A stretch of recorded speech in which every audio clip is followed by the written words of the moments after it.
Welcome, everybody, to Night at the Forbidden Library. Okay.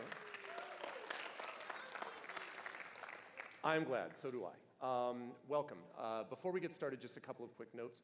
First of all, thank you all for being here for this Dungeons & Dragons event, which is the first one that has ever been hosted at the Klein Memorial Auditorium in Bridgeport, Connecticut. We are very excited about it.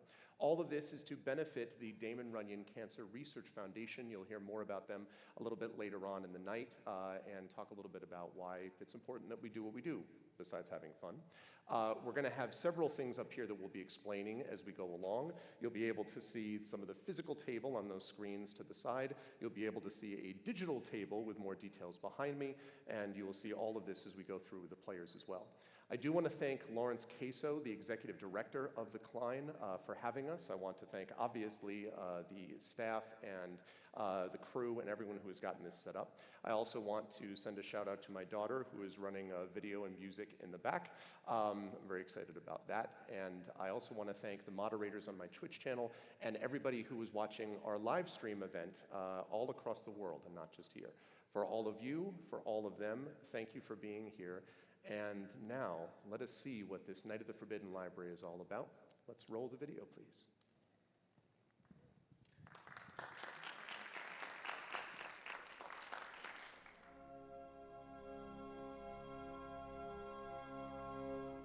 "20 years ago, two prominent faculty members of Hearthglow Academy mysteriously disappeared in the school library's eastern wing.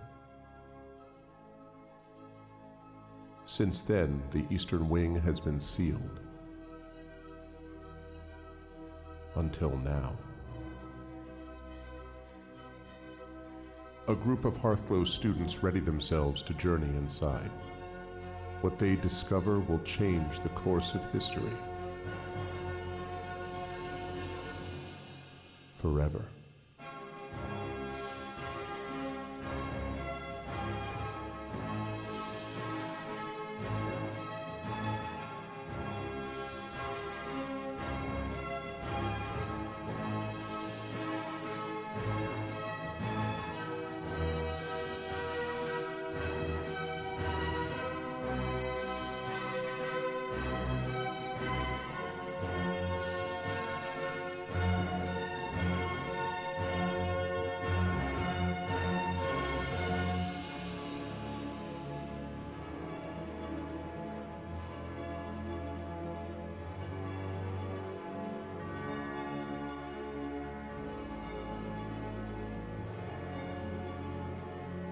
Hosted by the historic Klein Memorial Auditorium, this live Dungeons & Dragons event launches ArvCon 2023.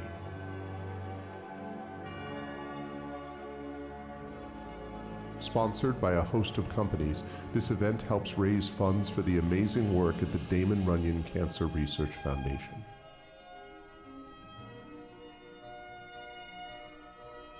Thank you for being a part of this historic event.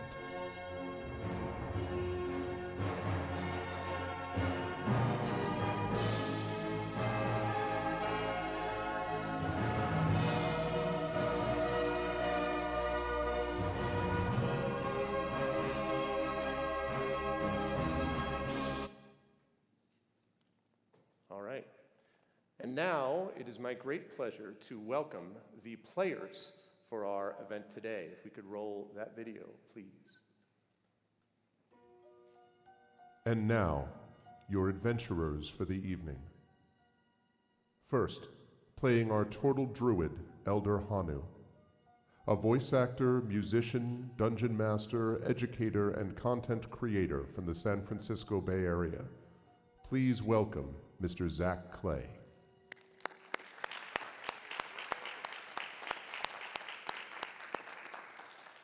Hello.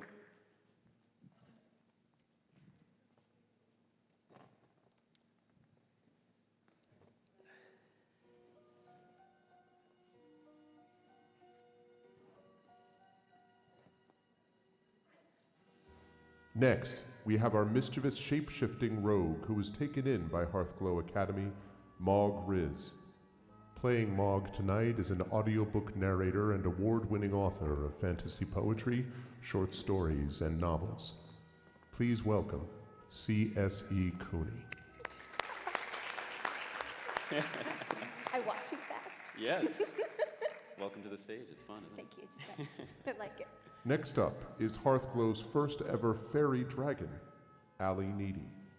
The inquisitive nature of this gem dragon-born sorcerer is surpassed only by her obsession with magic. Playing Allie tonight is a writer of science fiction and fantasy and winner of the 2020 Pora Belpré Award, along with C.S.E. Cooney, game designer of Negocios Infernales. Please welcome Carlos Hernandez.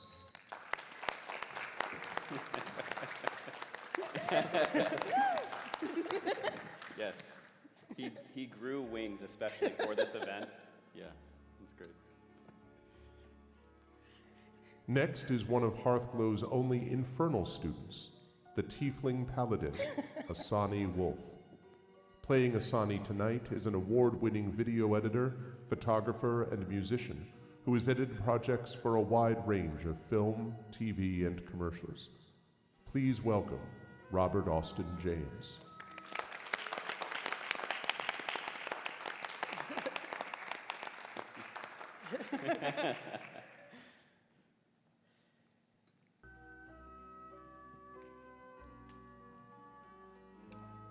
Finally, we have our half-elf bard Wilhelm Scriven, with a spring in their step and hopefully a song in their heart, being played by the winner of the high school essay contest, Fairfield's own Adam Petrosino.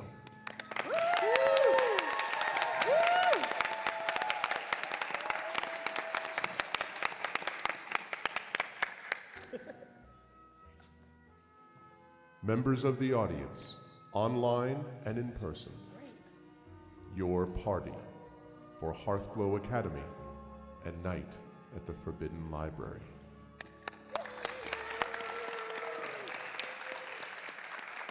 And one last thing before we get started, which is that all of you who are in attendance and all of those who are watching us, wherever you may be in the world online, are also members of this adventure because you are all students at Hearthglow Academy. Unlike these students, though, you are not in detention, and we'll talk about that in just a minute. These students, for various reasons, and one who is not a student, but we'll get to that, are, for various reasons that we will hear about, have been brought forward for detention. You, on the other hand, are all celebrating the founding of the school. This is a great feast event. It will involve lots of food, a tremendous amount of appropriately non-alcoholic drink. It will feature a great deal of magically constructed dessert, because that's the cool part about going to an academy with magic people in it. And you will all be a part of this. So there will be times where I will ask the audience, specifically the other students, to be whooping it up upstairs while these folks have to toil in the dungeons, so to speak, the library, downstairs. But we'll talk about that when we actually get there. Before we do that, though, I want to very quickly ask each of these folks just to say something quickly about them and also why their character is in detention today. So I will begin with Zach on the end. Of course. Hello, everyone. Again, I'm Zach. Pleasure to be here. I'm a voice actor and also a professional dungeon master, so I actually do this for a living. When companies have team building money, instead of sending their teams to go play laser tag or a team dinner, I will run a game like this for them and take them on an adventure. But today I'm a player, and my character is Elder Honu, who is a sort of elderly turtle who is not in detention but has been assigned to detention duty to watch over these students as they have meddled in library affairs. But I would much rather be at home knitting, I think. But that's my character. That is Elder Hanu. Claire, please tell us a little bit about yourself and then about the character, why your character's in detention. Hi, I'm Claire. I write under the name C.S.E. Cooney, and I also am an audiobook narrator. So between those, I'm actually doing the careers I went to college for, which is excellent. This was not something my professors at college thought was possible. I'm very happy to be here, and so is Magriz. You know, she's a hyena shifter. She grew up in the streets. She is trying to prove herself here at the academy and was trying to assert her dominance, you know, like a hyena does. and she, maybe broke and entered into the assistant headmaster's office. Yeah, which you're not supposed to do. Thank you, Claire. I am excited to hear more from Mog. Carlos, a little bit about yourself and why your character's in detention. Sure, my name's Carlos Hernandez. I am a college professor, I am a writer, and with Claire, who's my wife, we are newly game designers. So we're going to be at Gen Con this year, those of you who are gamers out there, showcasing our new role-playing game that's going to be coming out a little bit later this year. I've been playing D&D a long time. I mean, my rule books were in cuneiform when I first bought them. It's been a while. So I'm very excited to be here today, and I am playing. Those of you who know the Breakfast Club, I see a couple people who might. My character is named Allie Needy, a fairy dragon with goth hair, that kind of like Allie, sheedy hair. And Allie ended up in detention because she refused to wear the school uniform because she's a dragon and she doesn't wear humanoid clothes. That's anti-dragite. Yeah, very appropriate. Dress codes are terribly oppressive. I'm looking forward to hearing more from Allie Needy. Rob, a little bit about you and why your character is in detention.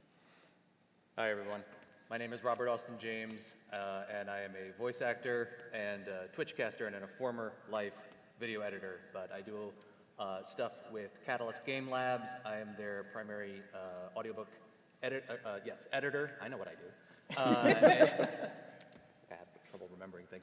And I also narrate for them. You can find me on a bunch of the Shadowrun novels that they do there. Just look up my name on Jeff Bezos' website. You know it, Amazon. And in addition to that, I've known this gentleman over to my left for a long time. How I made it here is meeting this man on Twitch many moons ago, and this is the first time we've been in the same room together. So something's working right, or Absolutely. something terribly wrong is happening. Well, we'll see by the end of the night. Either right? way. We'll know, yeah. Wrapping this up, my character's name is Asani Wolf. He is a 18-year-old tiefling who has become, in his mind, the perfect vessel to be a paladin, even though he has not ever grown up around one. He has just seen them and heard the stories and decided that's what he wants to be, having absolutely no clue how to do that. So he's making it up as he goes along, and he came across this, I'm going to assume it was a scroll, because I don't know, and that said, this school will show you how to be a paladin and will set you on the course to greatness. Instead, it landed him in detention. He doesn't know how he got there, and he's really not happy with it, but we're going to find out how he gets out of this today.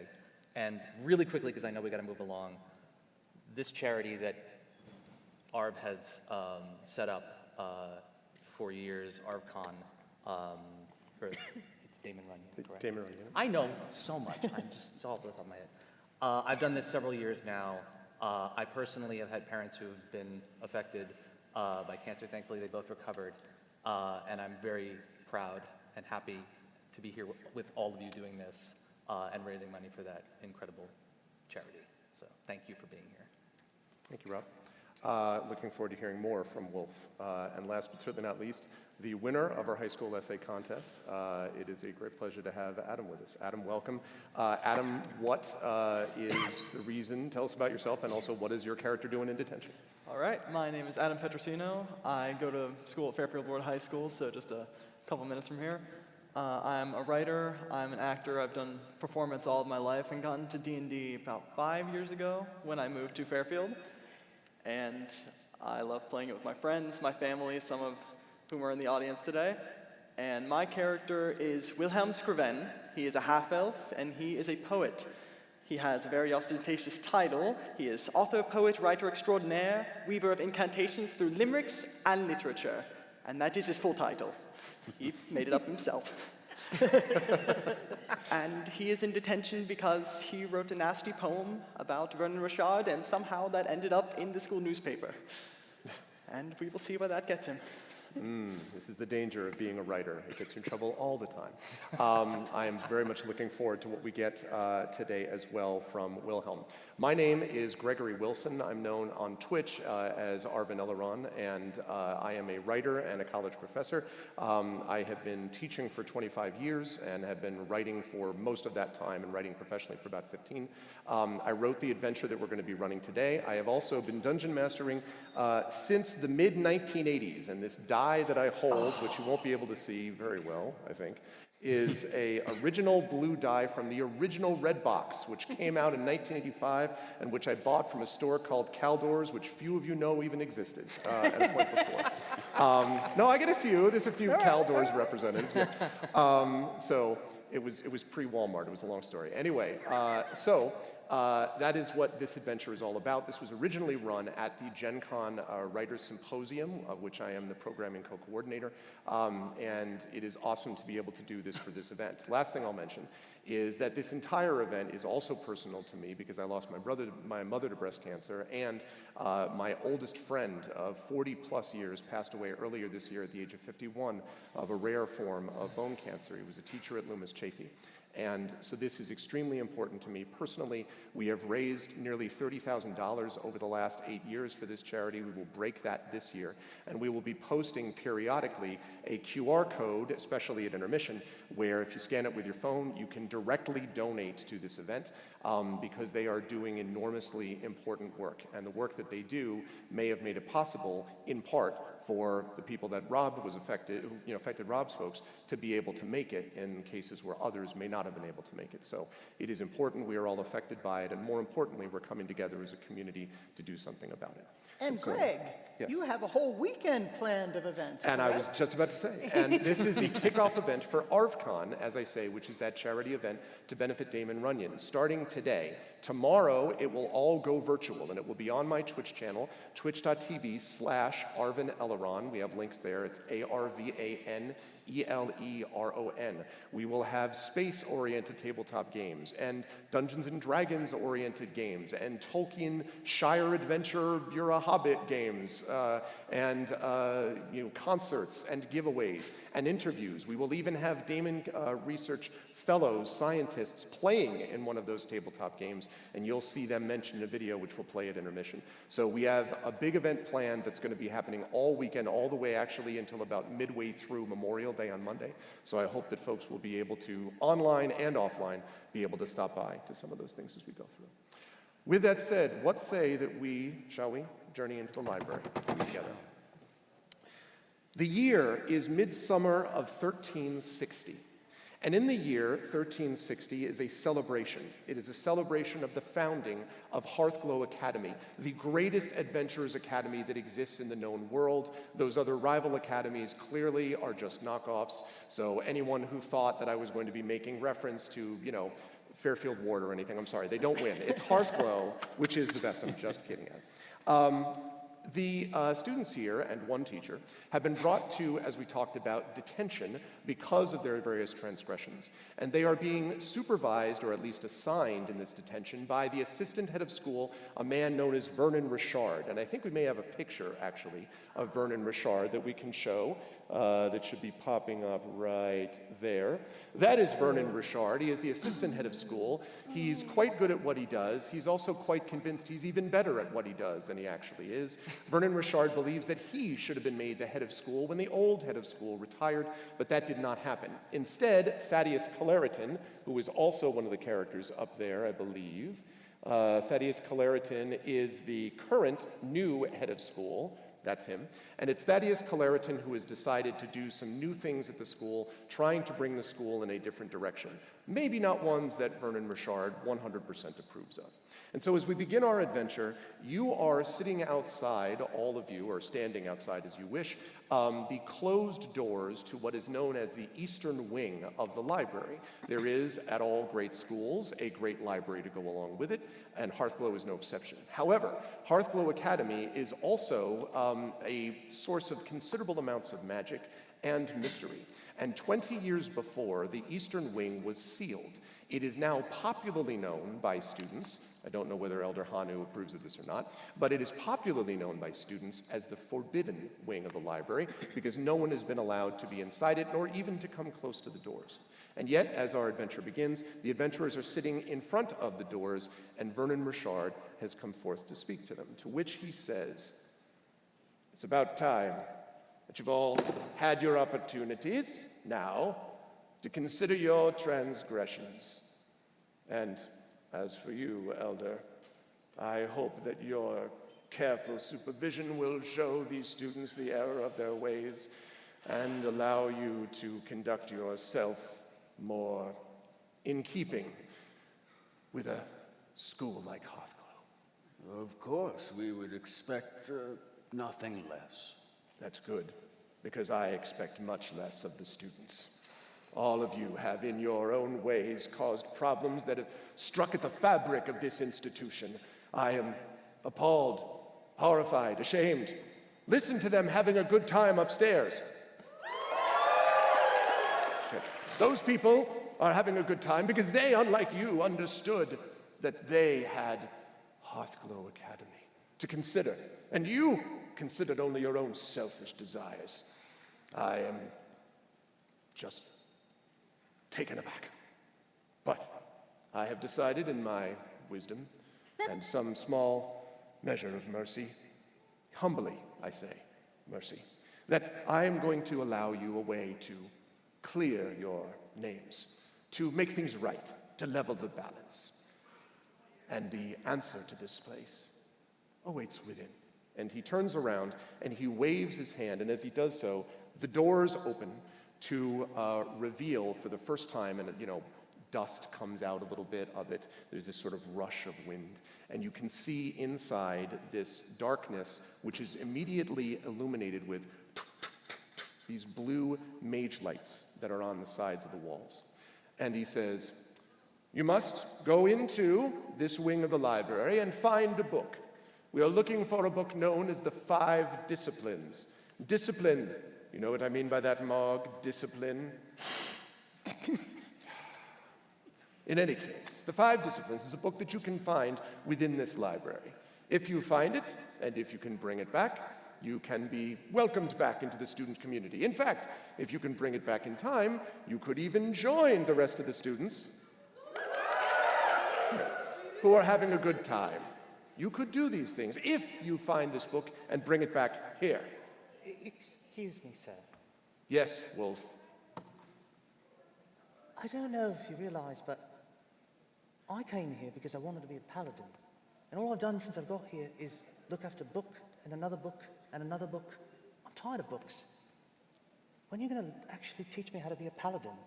I can do that on my own. That's an excellent question. Perhaps we could answer that by thinking about what a paladin does, Wolf.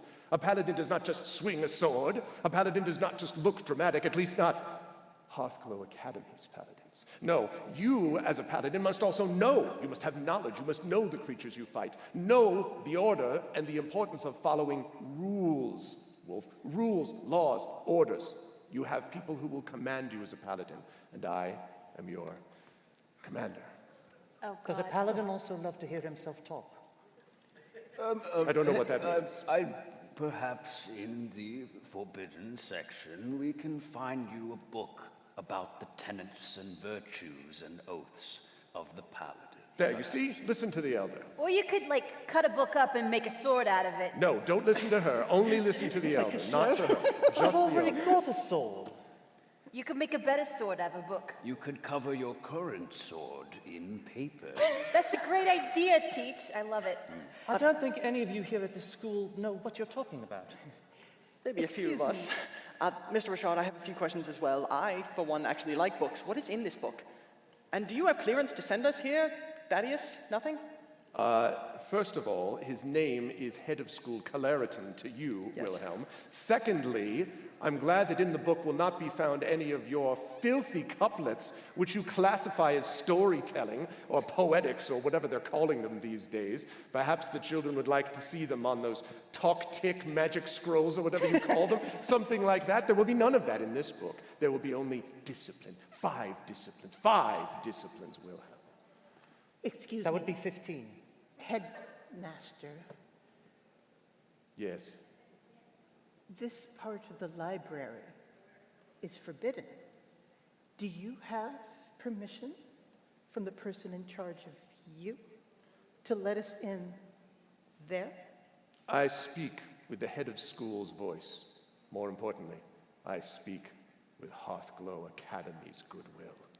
A goodwill which you, Allie, have lost repeatedly, especially when you refused to wear a uniform that would have shown your pride in this academy. At this point, I'm gonna just come up kind of like close and kind of like ask him a close. Yeah, yes. And I'm gonna use my breath weapon attack on him. This breath weapon attack of yours, so these bubbles, and it literally is that, right? These bubbles sort of hit him in Wait, his I can do better. There you go. These bubbles, so he's up, this is ridiculous. This is exactly what, Elder, bring them in there. The bubbles? Nonsense, and make sure you don't breathe on the books, and you might set them to sleep. Not that it works any better than it worked on me. So I smile and hold my breath at him. And so Vernon sort of glares at all of you, and then he says, well, go on, let's not let the bad taste linger. Be back here as soon as possible, Mr. Richard. or this partying will not be yours for the rest of the night. I have two things for you, Yes, Mr. yes. Richard. Yes. Number one, I'm convinced that you may or may not just be using illusion magic to usher forth the effect of a crowd of people at any moment. I don't see any students. Are you suggesting that these people are not real? Can I do an Arcana check on that? Yeah, sure. So he's checking now, in case you're don't know about D&D, he's checking to see whether or not this makes magical Oh, but sense. I get advantage on this. 16. 16. There is a lot of magic. What you're not sure about is whether the magic is coming from him or the library, because it is flowing out of the library in a wave. Okay. And it's all different types too, conjuration, divination, etc. I lean into Hanu and I say, it's an illusion. I checked. Excuse me, sir. They might actually have that much fun. Wait, I have one other thing. Yes. Do we have some sort of marker or something to look out for as to where to find this 5 disciplines book? I have narrowed it down to this wing. We know that the 5 disciplines exist somewhere in this wing. It is fortunate that I didn't have to send you all to the other wings of the library, but Right. no, I know only that it is in this eastern wing of the library. Is it magical? I could cast Detect Magic, and if you know the type, I could try and look for that. It is a book of discipline. If you have magic that will find discipline, Wilhelm, I will be happy to tell you what it is. It is a book of discipline. Good luck finding that kind of magic. I'm sorry, sir. Could you say the word one more time? Yes, I wasn't sure. discipline was the word. Discipline, yeah. Did he say discipline? I don't know. No, I Is that didn't what say you heard? discipline. I said discipline is what I Oh, discipline. Yeah. Anyway, Elder, would you please bring them forward? Before you go, you keep telling me that I've got to learn how to be a paladin, and you know something about that. That's right. What's this door really about? Why are you really sending us in there? It's about adventure, but most importantly, it's about learning to follow orders. And about something you want, isn't it? That is what you will find out as you follow my orders. So you could tell us. I could, but then you wouldn't be following my orders. Discipline. Mr. Wolf, it's all right. Let's go. I would like to make an insight check Okay? on Vernon Richard. Okay? So an insight check means that he is going to check to see whether he believes and, that I'm telling the truth. Could as I make Vernon that Richard. check too? If Sure. that's okay. I got a 20 total. Okay, I will come back to that. Higher rolls are better, obviously.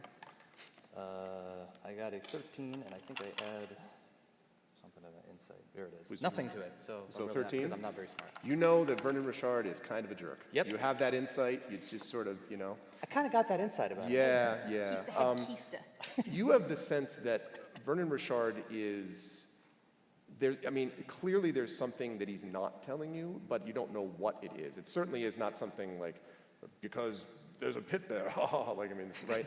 But there is something clearly that he's not revealing to you.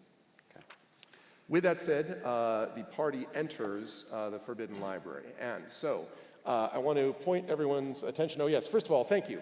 Sorry, that's quite right. I forgot, entering the Forbidden Library looks like this, and we're going to talk a little bit about what those statues are in just a moment. As you enter this first section, you walk into the doors, and just as all of you are walking, I'm going to ask you for how you want to position yourselves in a minute. But as you walk through the doors, there is this moment of like you can feel the sort of coldness within the entire setting. And then again, the further you walk, the more of those mage lights flare up. And then, and the doors have closed behind you. Is that supposed to happen? I'm sure. I'm just going to hide behind his shell. Oh, of course, of course. I'll go check the door to see if it's actually locked or if we can open it again. It is in fact locked. He locked us in. Wonderful. This is definitely a fire hazard. That's okay, I got a tool for that. I'm going to try to unlock it with my lock-picking tools. Sure, go ahead and make a check for that. If you have thieves' tools on there. I do. Okay. I have thieves' tools. I grew up in the streets. Well, No. that roll does not say that you grew up in the streets. My hands are shaking. There's all this magic coming at me. Is it plus anything? Yeah, it's plus a lot, probably. It would probably be Sleight of equivalent to hand? sleight of hand. Okay, yeah. so a total of 10. Not really good. A total of 10. Yeah, you know, as you're kind of playing it, you're like, who uses doors like this? It's like there's like 1,000-year-old door. Nobody uses mechanisms. No. There's like 20 locks on it. Yeah, basically. Your thieves' tools just fall out of your hand laughing. It's just not, you know. All right, back in the bag, back in the bag. As you mentioned hiding behind my shell, I just wanted to probably give you guys a bit of context. I know you guys saw the images up there, but to be clear, we're all kind of playing these fantastical races, species, right? So I am literally like a 7-foot-tall turtle person with a giant shell, a turtle. I'm like Master Oogway from Kung Fu Panda style, right? You all knew that when you saw him, right? I mean, that was obvious. That, like, you know. Yeah. So that's what I look like. He has a big staff. You know, he's kind of hunched over a little bit, but also has some scars and some wear and tear that's like maybe this guy who's like a retired teacher now saw some stuff. And so anyway, I thought, like we saw you breathe out bubbles, so maybe we should like give some context as to like what we look like and like, You wanna go next? As you move forward, I think that's a good idea. What we'll do is, as you tell me where you are in the party, you can tell me a little bit about physically what you look like as you enter the room. Can I take it from that who's going first? Is it going to be like who's planning to go first? I think Honu, Elder Honu, my turtle character, he's not going to try to lead the way because he wants to let them feel like they are taking leadership, but he's not going to be in the back, so he's going to kind of be flanking everyone, I guess. Okay, And sounds Wolf good. doesn't care about the door at all anymore. Now that he's in here, it's like, oh good, I thought I got something to do. Let's go. Speaking of which, do you have your miniature that It's right here. that we're using? Okay. It's everybody can see it. Or do you want him up front? Or Oh, it's that you actually have. Okay, yeah. yeah. we have you up front. Yeah, I'm basically going to be. Wolf is going to be kind of. He's not really stepping up in the front yet because he's trying to get his bearings, and he's kind of going. I'll let this turtle take a little bit. Remind me, it's like there's blue lights. The blue lights, and this hallway goes about roughly 10 feet before opening up into this room that I'm about to describe. I will say that there is a little sort of a funny moment about that, insofar as Elder has already said he doesn't really want to take the lead. So I have this image of the two of you kind of like jostling for. But not out loud. He didn't say it out loud, right? No, Yeah. he's just going to wait. Yeah. So. But he's much bigger than me, so. Sure, go ahead and put me in front for now. Okay. All right. Where are we going to have our, let's say, our sorcerer, our dragonborn sorcerer? Yeah, so she just tried the door, so I think she's going to be all the way in the back. She's just like on the door, looking.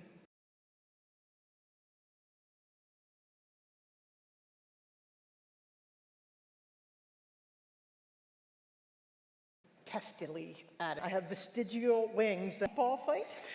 So like I'm splotched with red, gold, green, purple colors, and I have incongruous hair that must have been sometime when I like insulted a witch or something, and somebody put this weird hair on the top of my head. It's inexplicable.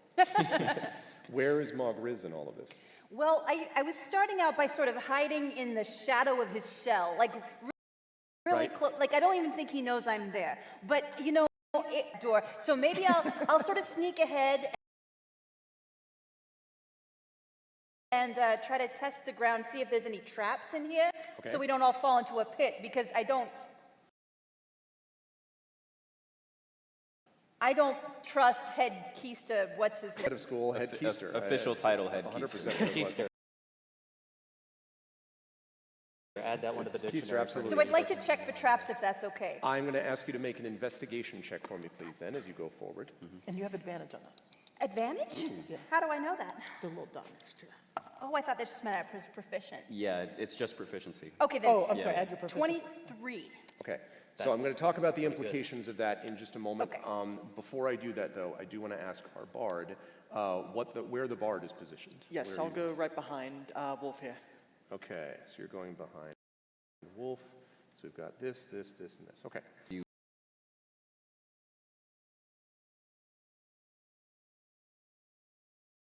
look like. Oh, what's your- Mog, and she's the one with the hood and everything. So, Beg your pardon. rapier. So she is humanoid, but like a hyena. She's got some spots. She's got little tufted ears, a cute hat like I'm wearing. You know, she's tough. She's always trying to prove her dominance, but she's also kind of a coward. And could we get a description, too, of what Wilhelm looks like? As he Yes, does this? Wilhelm, you saw him on screen. I'm kind of wearing what he's wearing. It's a half-elf with blonde hair, and he's wearing a nice suit like this. And he has a large bag on the back of his back with a lot of quills and all sorts of writing supplies. And he takes out a book, and he's going to sit on the ground. If you all just have a little bit of time, I could ritually cast Detect Magic. It'll take a little bit, but I can see our bearings, what we're about here. Sure, any level of preparation is better than none, I believe. All right, it'll just take a bit. Thank you. So as you are, as you sit, oh, go ahead. Wolf. We didn't do, did you want me to do that as well? Yeah, I did want you. Yes, thank you. Now or later? Do it now, because we brought himself up. It's really quick. I'm not wearing what Wolf is wearing. He's wearing a makeshift armor set that he fashioned himself because his type of paladin is kind of like the vigilante superhero that saw Batman and was like, oh, I want to do that, and then put his suit together out of whatever he could find. He doesn't really know how to use it all that well, so it's come as you are. When you come into the hall, and we'll talk about Mog's effect on this in just a moment, this hall is flanked by two tall stone statues that depict famous former heads of the Hearthglow Academy. In fact, they are, you suspect, Elder, the two before Thaddeus Caleriton, the current head of school's immediate predecessors. And there are gold plaques at the bottom of each of these statues that you can see. Now, Mog, I have a question. As you're looking for traps as you walk forward, are you doing so at the statues or just like hallway, like straight without going to the statues? I think, or- I'd probably be checking out the gold plaques. Just, if they weren't trapped, I might try to, unscrew them a little. Okay, so then, are you going to go to this one, which would be to basically the south? That would be I'd go to the my right as you left look at because them? I'm a little sinister. Ah, okay.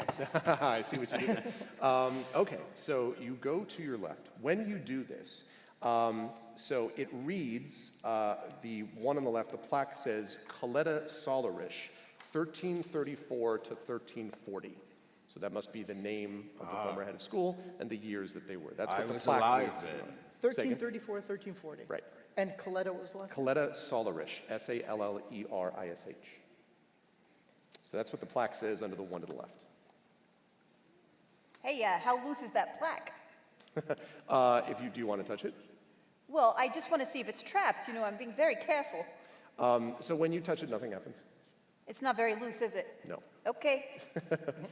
Okay, so that's what the one says on the leftmost statue. I'm going to wander over to the right and kind of just mirror what Maz has done. When you come to the one on the right, the first thing you notice is that the plaque also has a name, Aurencia Silverleaf, and it reads 1320 to 1334, so presumably the one before Coletta.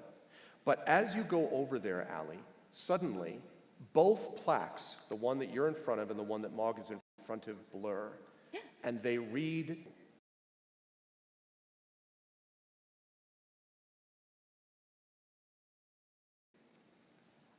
Teach, No one. you should write a poem about it. Are they doing anything else or just pointing? just pointing. I'm almost done casting this.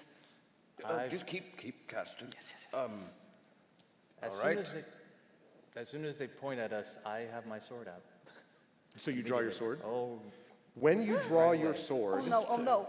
the statues return to their normal forms, and they do not move. Oh, And the so plaques return to where they were. violence was the answer. Wolf looks at both of the statue and goes, "That's what I thought you did." You had no idea that that's Yeah. You showed it to him. Yeah, that's good. You showed them. Good job. Assuming you're waiting long enough, then Wilhelm, your detect magic would cast. Yes, and as I reach the end of that, I say, leaving no crevice or corner unchecked, or as a spellcraft in magic, detect.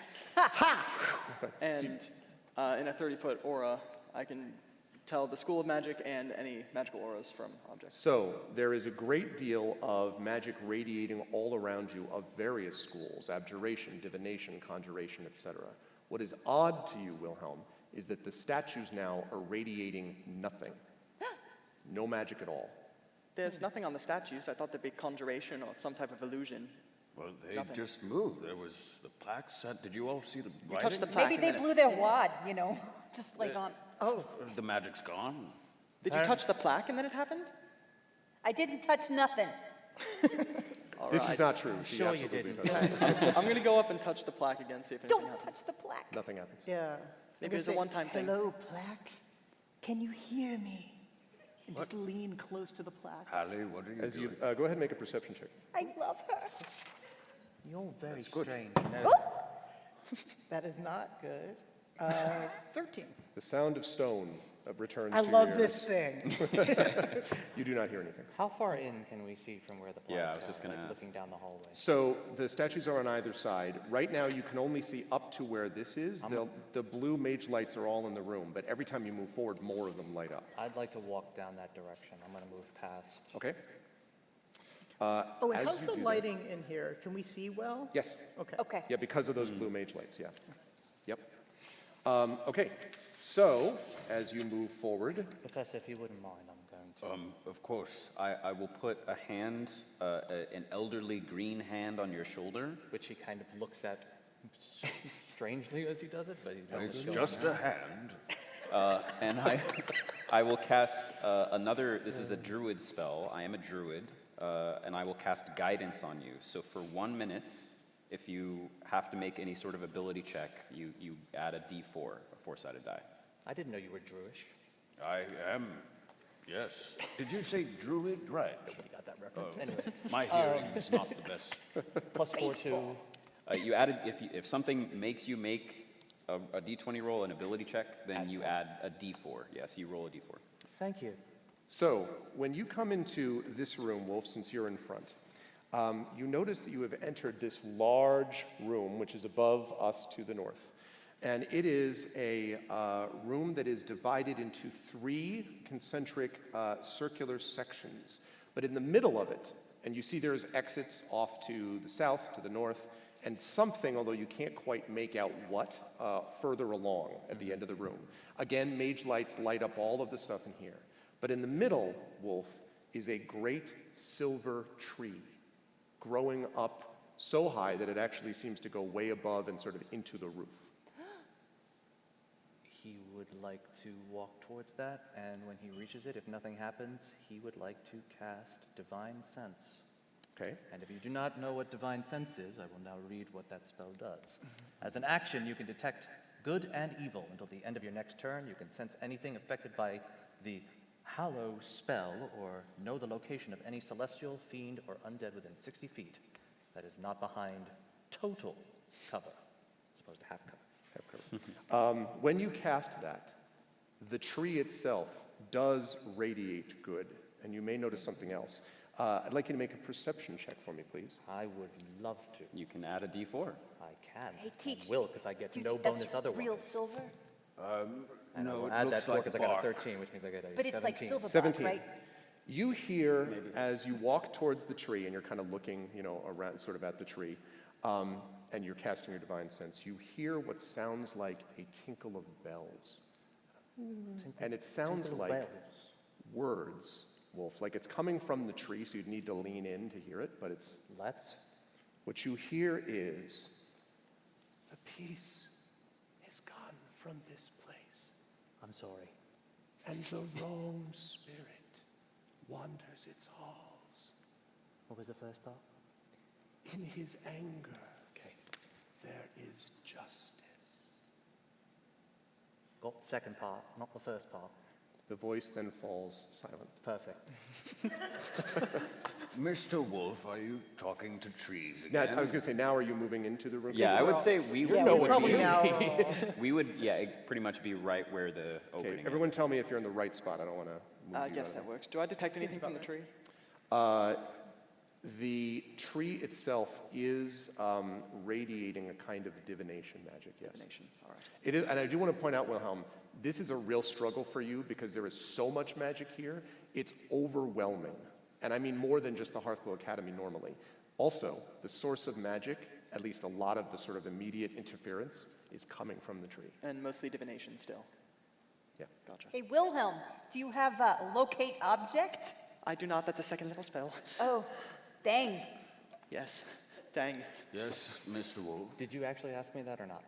Yeah. Okay. Yep. This tree is the most...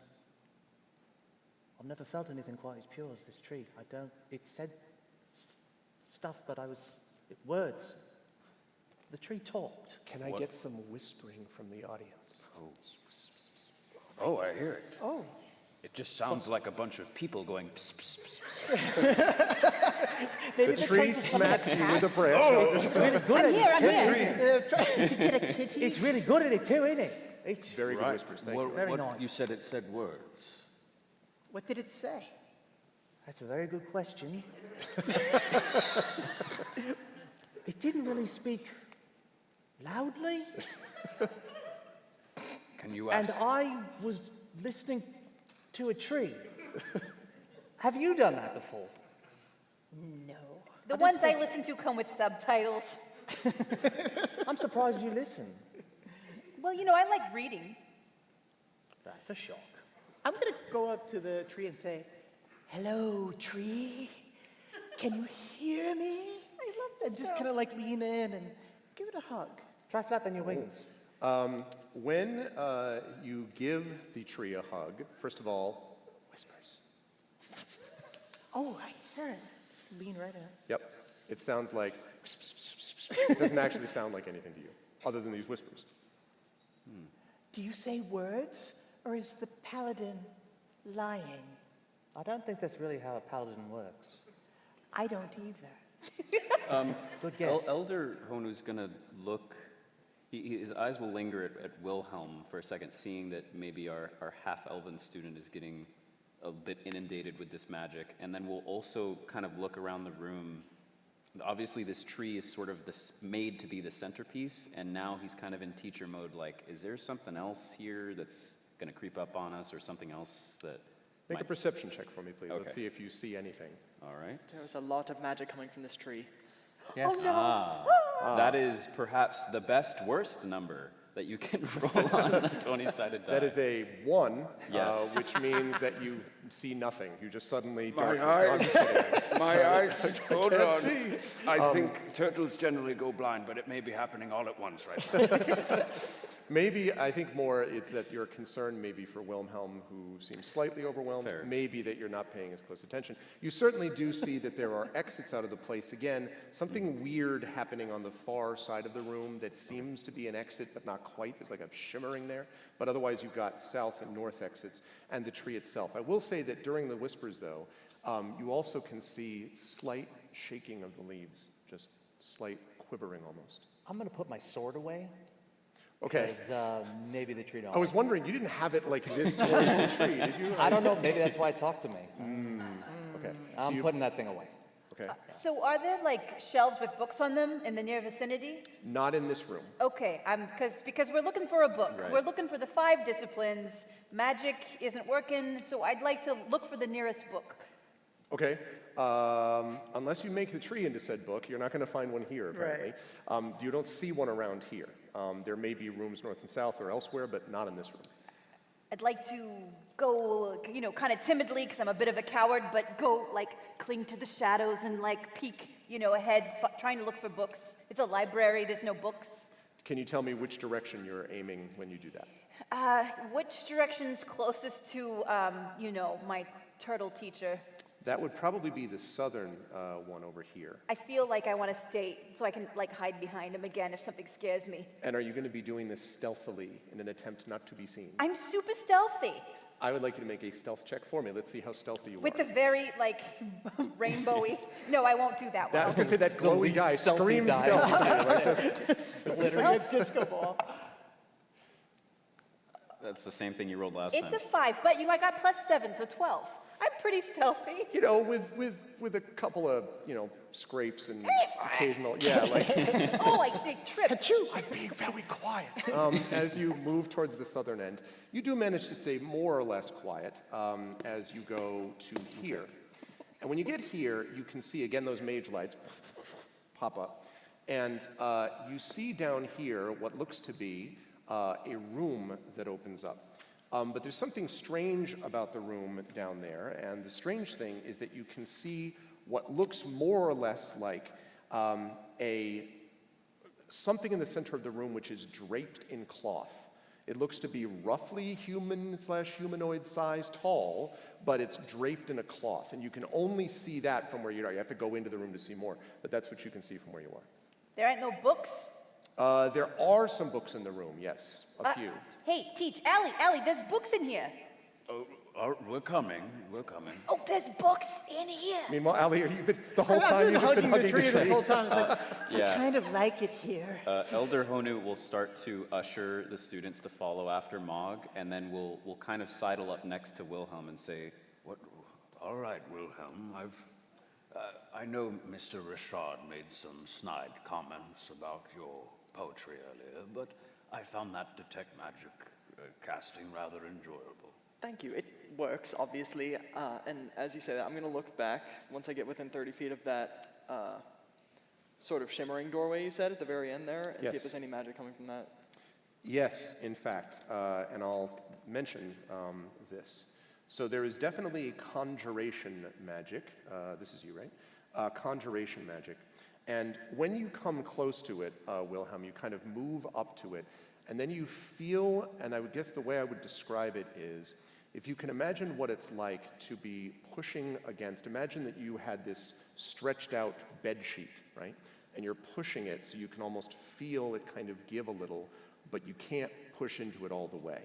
Even though you can see in front of you a hallway leading to what might be a room, although it's dark, there's no mage lights popping up in there, you just feel like there's a force. And the further you push, the more that you're kind of almost pushed back. Okay. Any illusion magic? Say again? Any illusion as well? No. Or just conjuration? Conjuration. This may be a sort of transportation device or portal. I can't seem to push through it, though. All right. Why don't we stick together? Let's follow after Miss Riz. Yes, of course. And Elder Hunu, Yes? I am meaning to talk to all of you, but I think I might write a little book about this adventure. I'm not an adventurer myself, naturally. I prefer to write books about adventures that I'm not in, but given that we are on one, I kind of want to get a feel for who all of you are and catalog that. How did you get here? How did I get to be a member of the library, a teacher? Well, yes, you're very old. I'm sure you have experience. Nice. Yes.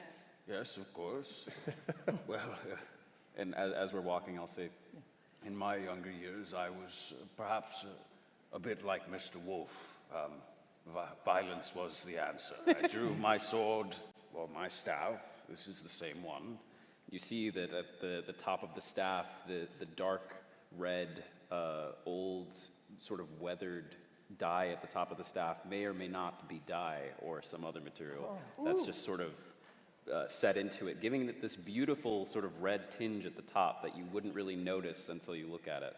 And he says, I was a real badass turtle. I was doing all sorts of stuff. I mean, I moved quick. I did. When you were a teenage turtle? Right. Yes. Exactly. Yes, I had several brothers. Did you grow up in the sewers like me? I did. Yes. That's why I was astonished. You said you grew up on the streets, but weren't able to. Yes. Anyway, that's a story for another time. That perhaps I don't need to tell. But are you looking for some sort of lesson or? Maybe along the way. That's not my primary goal. I Well, like to write. It hasn't gotten me much yet, but I'd like to. what I would write for myself, I suppose, is obviously Mr. Richard and some of this adventure here, sending us into such a dangerous place, is not very wise or kind. But there can always be something learned in places of danger. A problem is just an opportunity in disguise. Something a little more brash. Who do you think's smarter, you or Rashad? Who would be smart? 100% me, but I'll never show it. Noted. All right, let's go. You think you hear, as this is said, a slight, but you don't know where that's coming from. I'm hungry. It's probably just a, you know. Hey, did you hear that? I think the library just growled at us. So, Miss Riz, what did you find? I'm gonna if there are books along the sides, if there's nearest books, I'd like to do some investigation and look for anything that says the 5 disciplines. Okay. Or the word 5 or disciplines or disciples. Okay, so when you come in there, you can see that there are books kind of laid out around the arc. Oh, this is also a good moment to mention to everyone that we have raised $320 so far. So let's keep that up. And I will give the party another incentive. If we reach $1,000 within the course of this event, I will give everyone inspiration, which will allow them to use advantage. So if we reach that 1,000, help yourself to help them help you be entertained by not having to die, I guess is what I'm Get saying. those donations in now. We're going to need it. Please do. So, when you walk into the middle of this, there are indeed a few small little books that are around the outside, and you're walking around this, now you all can see, this thing which is covered in a tarp, basically, a cloth, which clearly is some kind of, there must be a statue underneath it of some kind, but you can't make out the shape or anything yet. And it's in the center of this room as you're kind of like, you know, looking at the books around the side. There are lots of books about the care and feeding of magic carnivorous plants, you know, wizards, myth, legend, or reality, the 560,000 shades of gray. You don't know what that's about. Hey, it has a lot of 5s in it. Yeah. So there's lots of stuff like that. You don't see anything called the 5 disciplines, though. I don't think it's in here, guys. I should point out that there are clearly also books to your right and left, and then there's I mentioned the tarp thing. What about this thing? I'm going to point to the tarped. You know, you can explore it if you want. I'm going to keep looking at the books because that's what I'm looking for. So I'll just do a thorough search of the room. I want to specifically see if I can find a self-aggrandizing autobiography by Vernon Richard. Try to get the dirt on, you know, like the self-published, you know. Right, so you look for like the 7 volumes. Yeah. No, you don't actually find anything like that, although you do see a number of books that are making reference to various historical elements. It may be that this wing was the history section, possibly, of the library. There's lots of things relating to historical examples of things within the Academy's history. So we're not finding what we're looking for over here? Not so far. Did you say, I'm sorry, I thought I heard other people doing other things, or no? Go ahead. I was just wondering about a magical aura underneath the tarp, no? The magical aura underneath the tarp seems to be some kind of maybe abjuration, but it's very confused. It's also very old, and you're not 100% sure of yourself on this one, Wilhelm. It feels like there's a mix somehow. This is radiating abjuration, which is usually the kind of thing that you touch, it throws you back. I'd say we avoid this one for now. Unless a certain someone can pull off the top without disturbing what's under it. Well, I have a spell for that. Oh, all right. Well, what you were doing first. Oh, Wolf just wanted to, because he's not really interested in any of the books at all in this place until we find the one we're looking for. While they're all doing that, he just wants to take one more look at the tree and actually reach out and touch the tree. When you do this again, you hear, and only you, first of all, whispers. Thank you. Thank you. What an amazing audience. Thank you. And then you hear, the peace is gone from this place, and the wronged spirit wanders its halls. In his anger, there is justice. I couldn't hear that at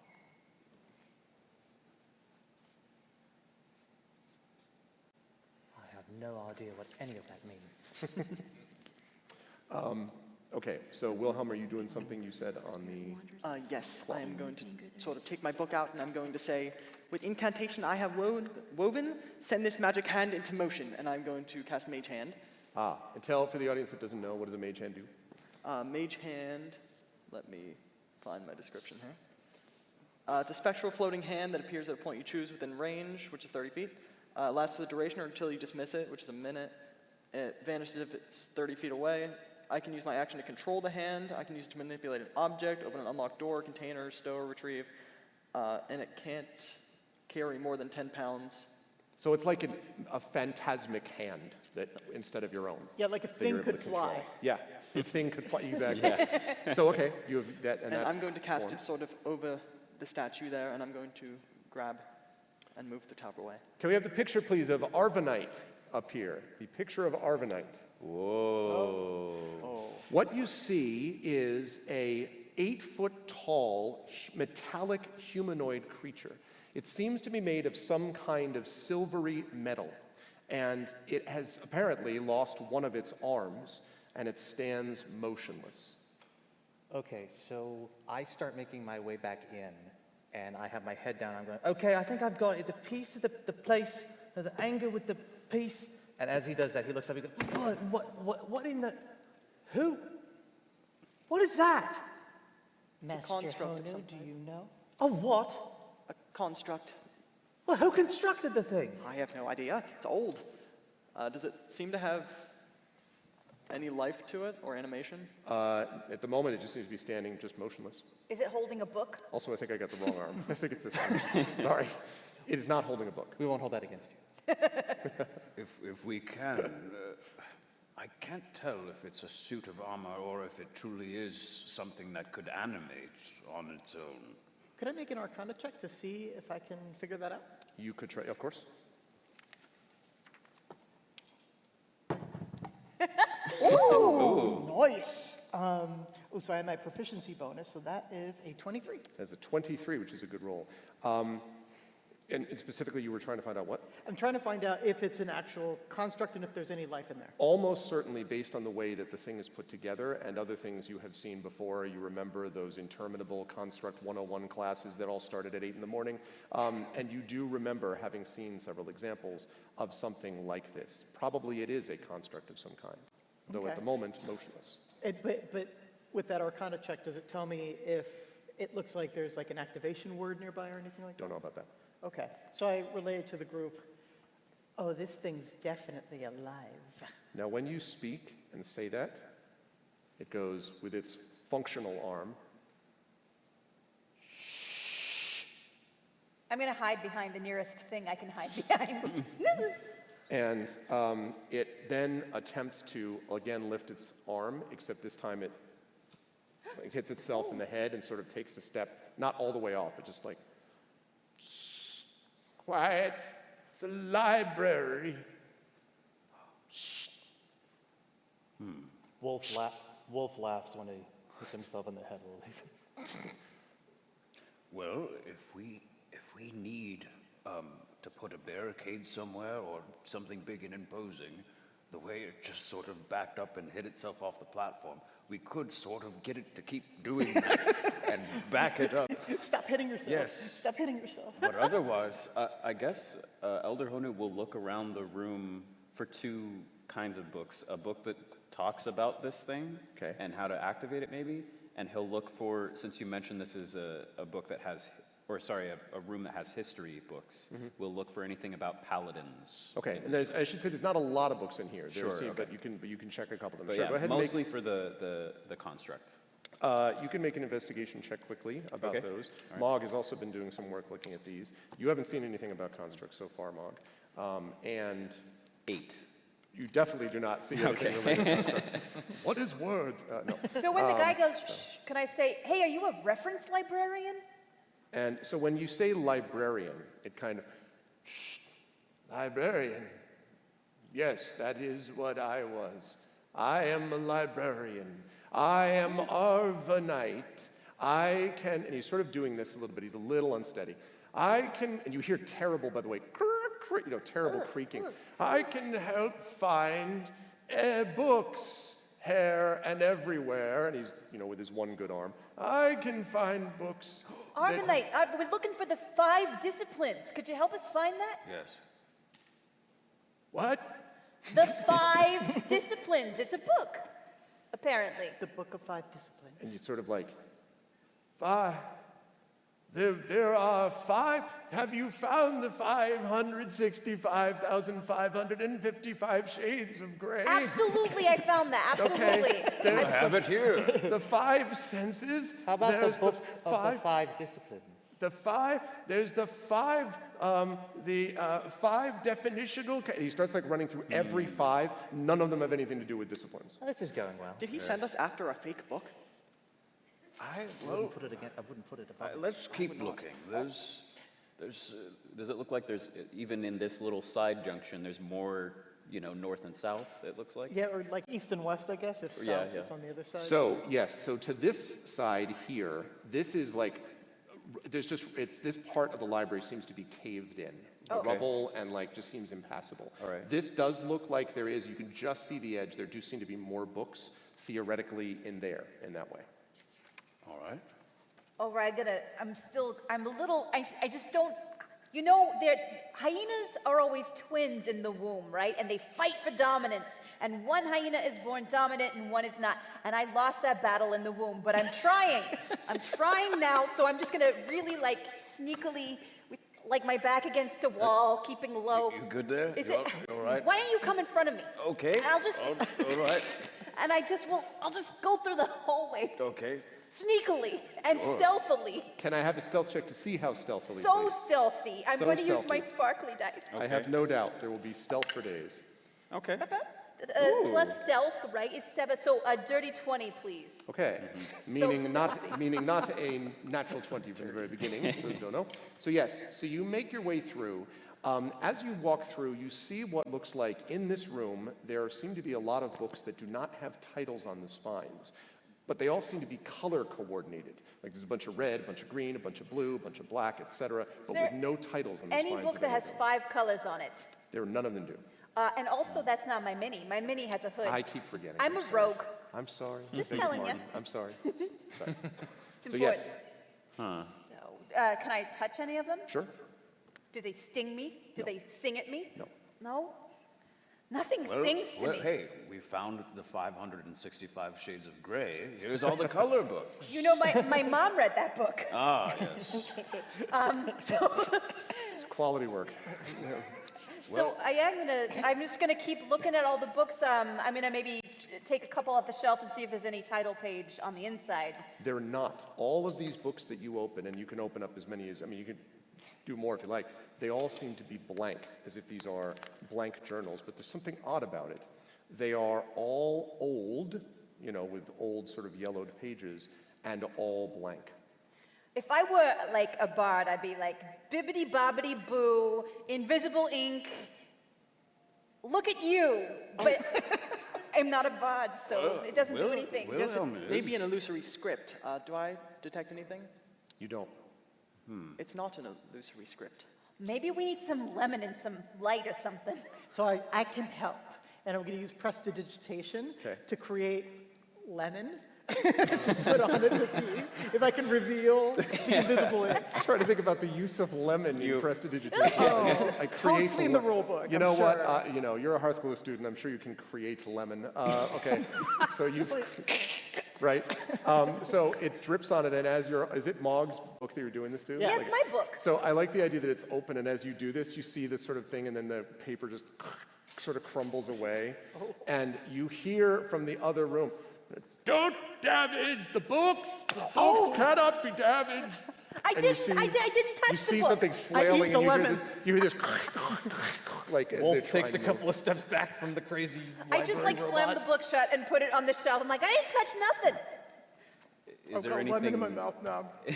Is there anything more to this room? Does it keep going? It does keep. There is one more room beyond it. It seems. All right, I'll slip in. Feeling a little chagrined. I don't want to face the librarian. There are an array of books in this room. Are you stealthing again?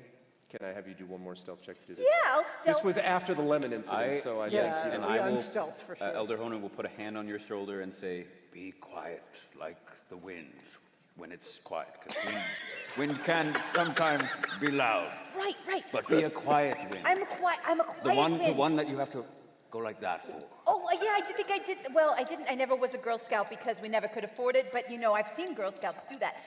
No. "Oh, you're gonna need it. You get to roll a D4 as well." Oh, as- so let's see. 4 Druid plus magic. 7 is 11 plus 3 is 14. I'm very stealthy. You move in actually without making too much noise Thank into a you, room which does have a number of books here, actually. There are an array of books scattered about the floor of the room. And there are 4 of those wear lights, those blue, wear lights you've seen. But there's something odd about it, because these wear lights here are on the corners of the room, basically halfway between the floor and the ceiling. They are not attached to the wall or into any sconce or torch. They're just floating there. So books scattered about, and then 4 corner floating lights. Right. I'm just going to slowly, stealthily check for traps if that's cool. Sure. Are you doing like where? In the middle? In the middle, so I can take a good look at everything, maybe? Yeah. Go ahead and make an investigation check for me there, please. Wilhelm, do you detect any strange magics here? That's a good question. Do I? Yes, and I will tell you what it is. in a minute. 23. 23. As you look, you're like, everything seems fine, as you sense an enormous burst of conjuration magic at the same time as the 4 wear lights begin to swirl around the room, around Mog, and then vanish while the books on the ground, as if blown by the not-so-quiet wind, begin to around as well. And the scattered pile of books starts to swirl and form and shape and grow and merge together, settling on the ground in the form of this. Oh, It looks my like friend. a lion with a spiked tail, a manticore made of books. And it looks at you and goes, "Roar!" like this. And I would like initiative, please. Can I get some combat music, please? Level, I it's check for traps.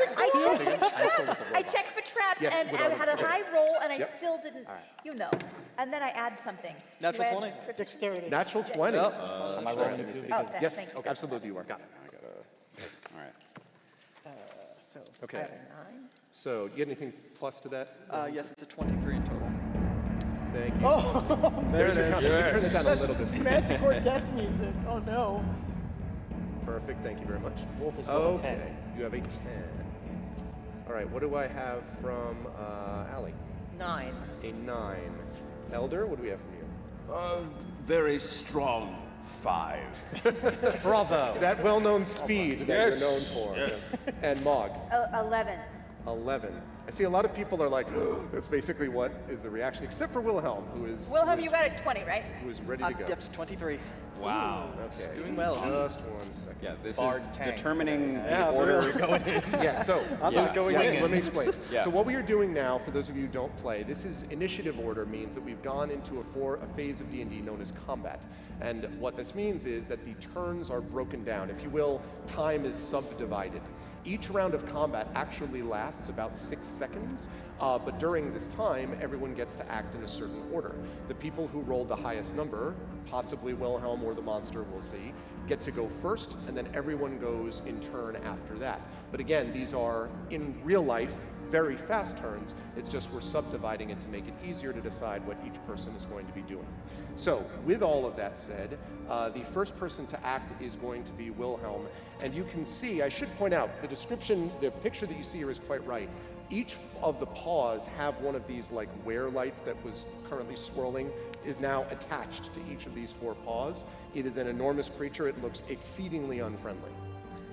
All right, with my first turn, I am not going to go anywhere near it, as I am very weak, but I will cast, as I say, dissonant sounds from a whisper faint. Reach into your mind and hold it constraint. I am going to cast Dissonant Whispers. Okay. Which is a... I heard a Dissonant Whispers fan. Yeah, let's go. Dissonant Whispers all day. Yeah. Dissonant. Yeah. Dissonant Whispers, that's going to be a Wisdom save, DC 13. Yeah. All right, let's see if we get that. A wisdom save is... They have to make a DC save. what's the... You said DC what? DC 13. Yeah, it is going to make that. All right, so I still Not do by half much. damage. Not by much. Half damage it takes... Oh, that's really good rolls. That's 14 halved to 7 points of psychic damage. Okay. Does the psychic damage seem to be affected, or does it go in? So... I'm sorry, how much did you say? 7 points. Okay. Already have. So, right. So when you do this, you sort of slash at it, and you can see several like papers and covers like go flying off one of its arms. But it doesn't seem to be. I mean, it definitely is affected by it, but it sort of kind of gets this, and then. And looks in your direction next. You seem to have attracted its ire completely, Wilhelm. No, bad. Its gaze is on you completely. All right. Wolf, you want to take a hand here? And I'm going to say, when the situation is dire, you go in. You're inspired. And I'm going to give you a Bardic Inspiration die, and I'm going to back up. For when your turn happens. But Yes. we're not near each other, are we? It's within 30 feet. Yeah, it's within 30 feet. I would say. Yeah. 5, 10. And I can Yes, back you up. are. Okay, I'll yeah, back because I'm up. all the way back by the... But you can. I'm assuming you can run into that room when you hear it. Well, I heard it. I was going to wait till my turn, but if you want to hear what I at least No, said. wait, because Okay, I do want to hear it in a minute. So you can okay. roll a d6. So Wilhelm, you're not. Are you moving out? You're staying in the same. I am going to move I away. had you at this entrance. Is that right? Yes, I'm going to move a few steps back to try and get Like, I mean, out of the room or like. a little bit out of the room into the hallway, yes. Okay. All right. Next to go. That's fortunate because next to go is this book manticore, which sort of roars at you. Now, right in front of it is Mog. Yeah. So what it's going to do first is it takes one of its claws and just tries to backhand you into next week. We'll see if it actually does that. Not the professor. So let's see. That is going to be a 21 It hits. to hit. Now, in D&D, the way this works, for those of you who don't play, everyone has an armor class, basically something that indicates their defense against attacks against them. It's not just physical armor. It can be how quick and fast, or in Mog's case, how shifty they happen to be. However, a 21 is a pretty good roll, and it was higher than Mog's armor class, which means that it does hit, and that means now damage is going to be done with this thing. It is going to do to you a total of 4 damage, Mog, and I'm also going to ask you to make, please, a strength saving throw. Saving throw is against a special effect of the Manticore, and we'll describe what that is in just a moment. 6. So, Mog, 9. you are blown backwards and land prone on the ground on your back.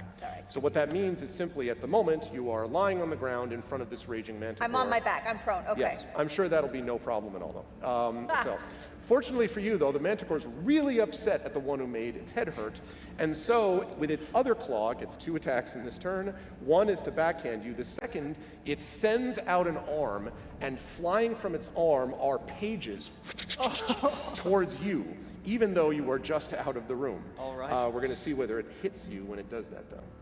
Okay. Come on, Bardic Tank, let's go. Yeah, we'll see. You can survive this. That is going to be a 20, not natural. to Yes, that will definitely hit.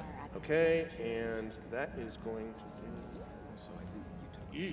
That is 5 points of damage, slashing damage to you, Wilhelm. You are not blown back. You are just the worst paper cuts. The worst. I mean, just literally as you're hit by these things.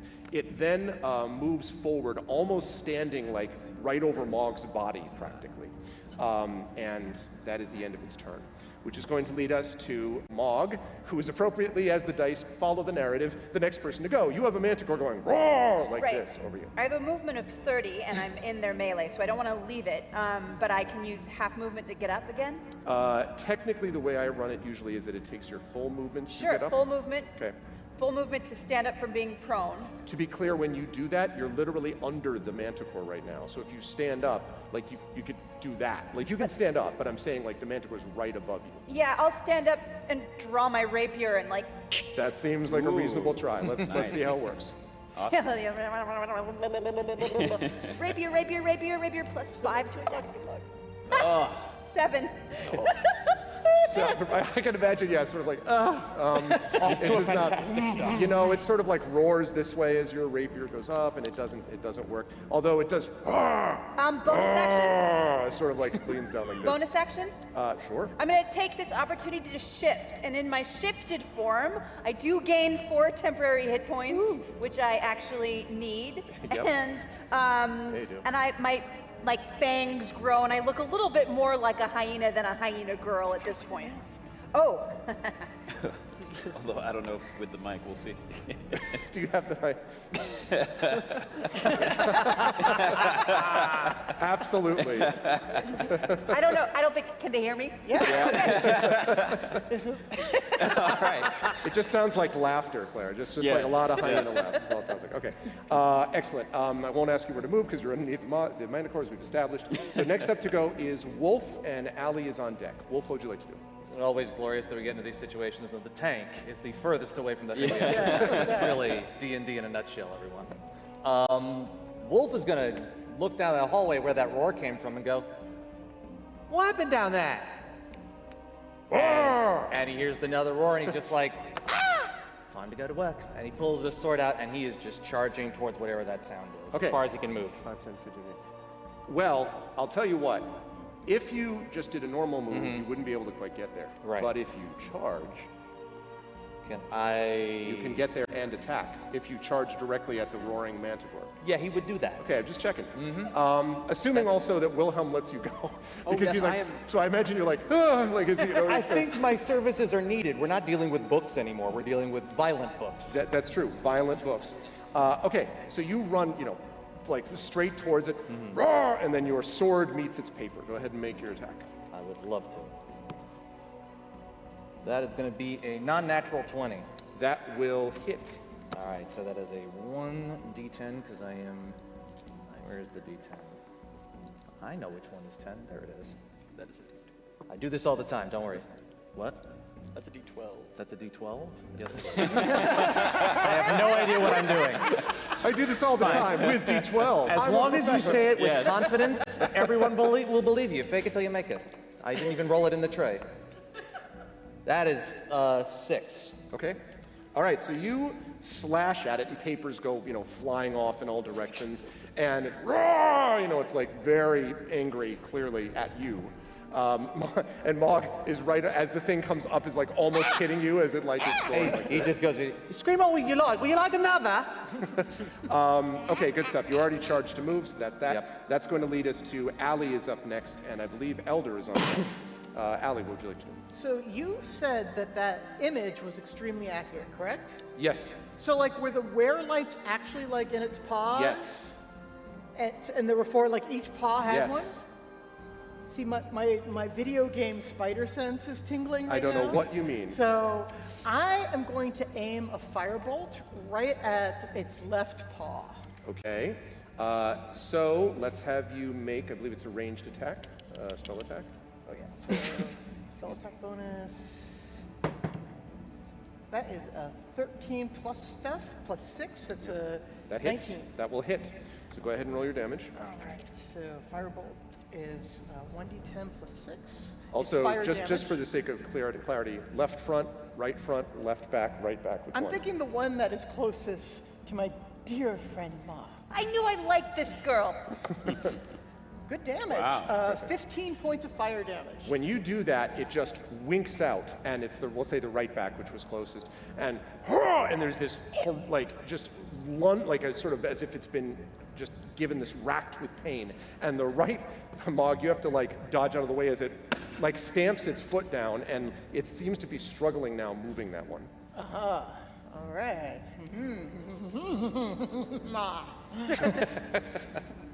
Okay, so, and are you going to move anywhere, or are you going to stay where you are? I'm trying to see where I am. I mean, I put you sort of there, but you can tell me where. Oh, and sorry, I'm Mog just is- reading all of the D&D stuff around here. That's how you do it.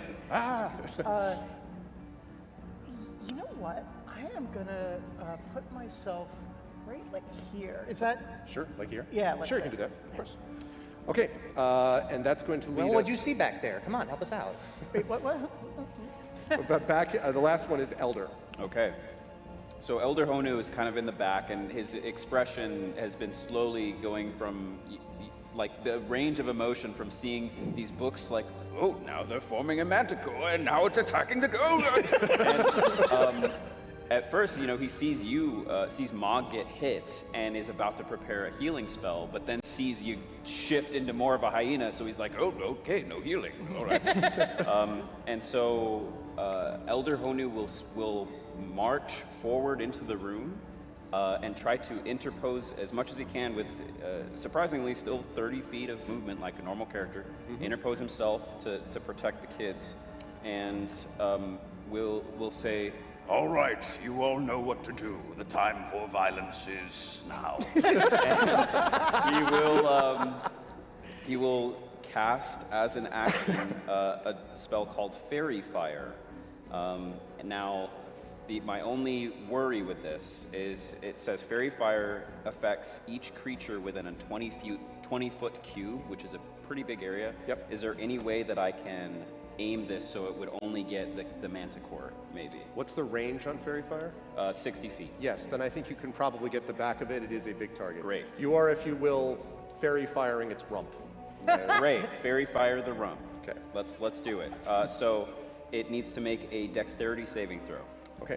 That's the part you want to cook. Can you Yes. try to fairy fire the other rare light? What's my DC I'm going for, please? 13. Will this affect the lights on its paws? Well, I mean, the whole bot, not really. I mean, the bot, yes, insofar as they're Okay. part of the body, Okay, but good. they won't Good. be All right. separate. Yeah, so 13. Okay, and you said what kind of Dexterity. save? To try to avoid it. Yeah, it is going to avoid that. Dang. It All is right. pretty dexterous. Okay. So then after the light, which the top of his staff sort of glows red, the red light comes down, but it doesn't hit the creature, and he says, All right, then I guess we'll have to get in the middle of it. and I have cast that leveled spell as an action, but I can cast a cantrip in the same turn. So I'll cast as a bonus action Shillelagh, which turns my staff into a bludgeoning weapon. You Please see, tell me it looks different. Yeah, yes, tell me. you see the what looks like thorns grow up the length of the staff, and you see a sharp hook comes at the end of it to bring us out of style, a bit like the weapon that Boba Fett used in the new Mandalorian, sort of the hand staff there. Yep. And is doing his best with a shield in his other hand to protect the kids and try to expects hopefully to take the next hit instead Okay. of them. We shall see whether that works. Certainly you have attracted its attention as well. That's going to bring us to the top of the combat round. So we've now passed through one full combat round. All of that was about 6 seconds. And now we go back to the top of the round with Wilhelm. All right, I'm going to look at the massive creature that just threw something at me, and I'm going to say, though I look like I'd strayed from a fight, with my spells cast, my bark is my bite. And I'm going to cast Vicious Mockery. I need a wisdom saving throw, DC 13 again. Okay, and a vicious mockery essentially is what you've just heard. He's mocking the manticore, which is, it's a choice. I'm making, and it is indeed viciously mocked. Apparently, you've really angered it. All right. Really angered it. So, tell us what that does Takes besides 1 that. point of psychic damage. 1 point of psychic damage.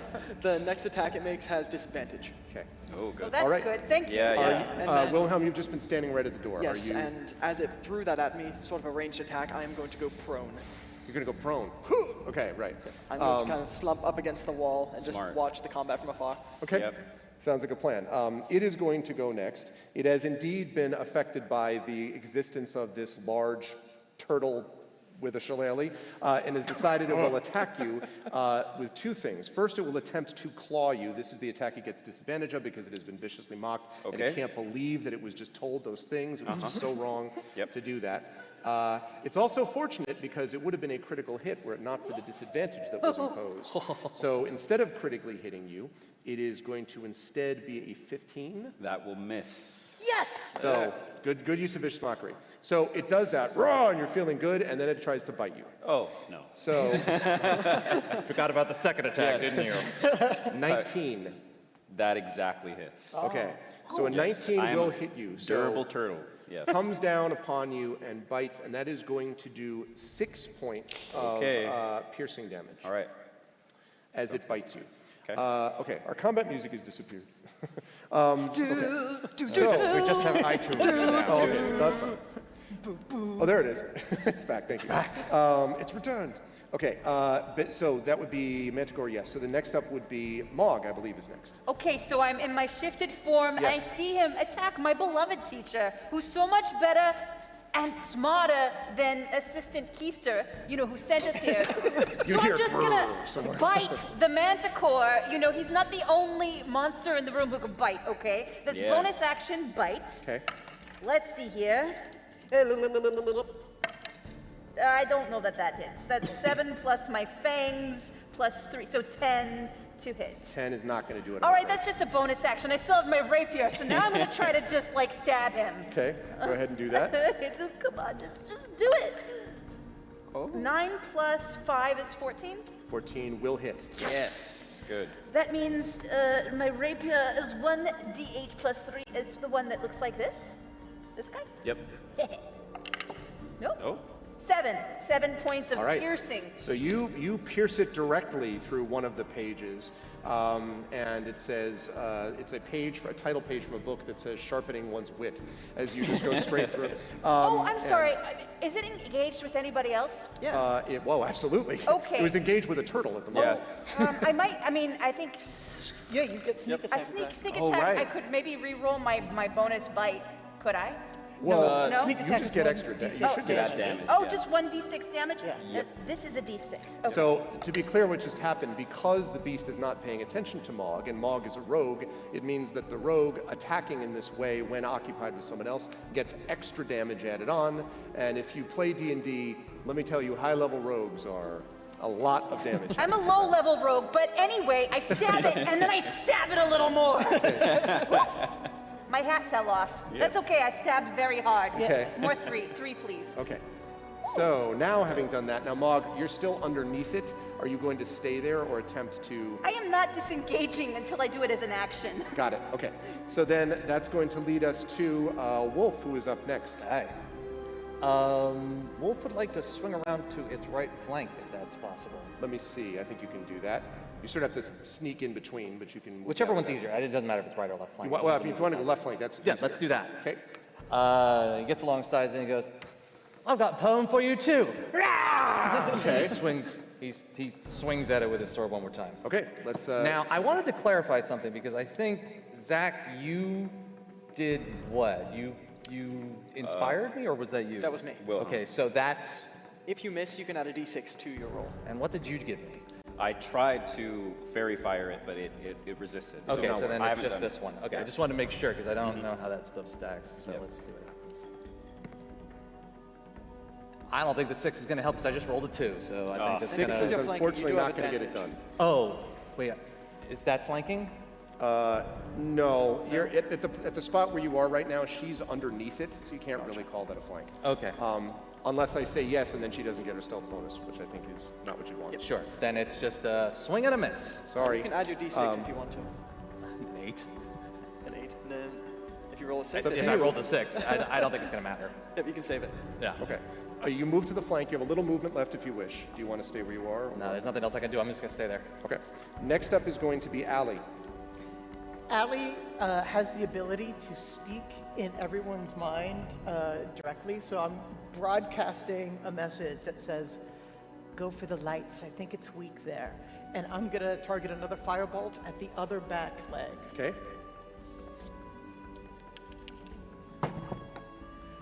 That's a miss. Okay. You sure? Well, it's 5 plus 6 is 11. Not quite. Just misses. Ooh, just misses. So, okay. Unfortunately, that misses. Are you moving anywhere, or are you staying where I'll you stay are? where I am. Okay. That's going to lead us then on to, that's going to lead us to Elder, I believe. Okay. I don't think I missed anyone, right? Okay. Can I? Oh boy. All right. Can I get a read before I take my actions or anything?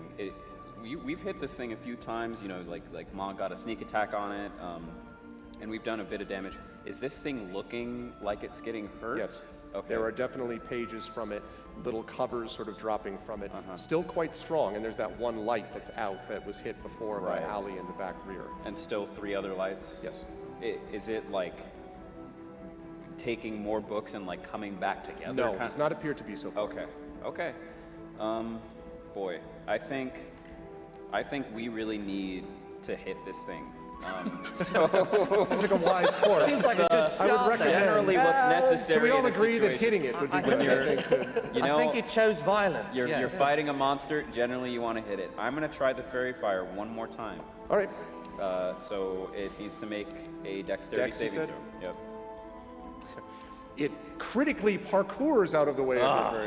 My first 20 of the evening, I'm sorry. All right. Yay! Yeah, thanks. Yay, good. Better that than on an attack. Okay. One of you folks. Well, otherwise, I have no bonus action. So I have the staff is there and it's thorned up and everything, but I can't swing with it yet. Oh. The fairy fire takes it up. So I will look very angrily at it. You see, Elder Honu's a little hurt, emotionally and physically. And Oh, she. and he'll say, "All right, come on, let's go." Nice. All right. And that's my go. That will bring us to the top of the third round now, with the creature indeed looking hurt, but certainly not gone yet. Wilhelm, that brings us up to you, lying prone, I believe you were, watching. Yep, slumped in the hallway watching my fellow students and teachers getting beat by this thing. I am going to cast another vicious mockery and say, in twisted words and venomous rhyme, I beat you down one word at a time. Ha! Nice. It decidedly does not make that. So you have viciously mocked it again. Gotcha. Nice. It takes 3 points of psychic damage. It is really tired of you hitting it in the head. I mean, really, it's And really again, its next just, attack. you know, stop bullying the poor manticore. We're just going to rip it apart pages at a time. Yeah, that's that's the true, only way exactly. we can do this. This is what happens. You ban the book, one book at a time. It just gets worse. Do you want? I'm sorry, too soon. Do you want to move anywhere from your prone position or stay I there? am going to stay right there. Just from your. Okay. You suck. That leads us to the creature itself. Now, the Manticore has got a target-rich environment. I think it's fair to say. Will it go after the turtle, or will it go after the rogue which just stabbed it in the gut? No. Or the one that's at back flank. I think it's going to try to go after the turtle. Yes. Because you did just say to it, "Let's go." Yes. The shell is so tasty. Does it get disadvantage again? does It have does disadvantage on indeed. first attack. So the first one, it's going to attempt to claw you, and that would be a 10, which I assume doesn't do it. Nope. Then it's going to try to bite you. Now this is at regular attack. Right. And that is, that's a 22. No! All right. This thing's kind of a big, We can't, our teacher can't die. big guy. He won't be dead yet. That is going to be 4 points of damage, which leaves you, I think, with I'm at 1 health. 1 hit point, which is the Yes. amount of health before Elder Honu knocks over. Sorry. Okay, the Manticore is there. That brings us on speedily to Mog, who is up next and still underneath it. But I'm standing. Can I move, not leaving melee, to one of the bright blue lights? Yes, in fact, without moving, you could still get to the rear, the back left, because it's right there. Okay, And get into flanking? pardon me? Get into flanking so you can attack with advantage? Yeah, I'd love to flank with somebody and attack with advantage. Let's see if you can do that. Yes, I think so. If you move, say, here, Sure. you'd be behind its back left. So And right I'm gonna, next to the Wolf. first, for my action, I'm gonna take my rapier and try to stab the blue light. Okay, go ahead and make that attack.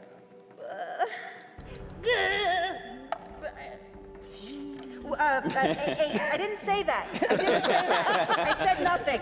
Wait, so that was flank, though. So that didn't, oh wait, no, that was advantage? Advantage, Oh my right. gosh. Oh, right. Come on.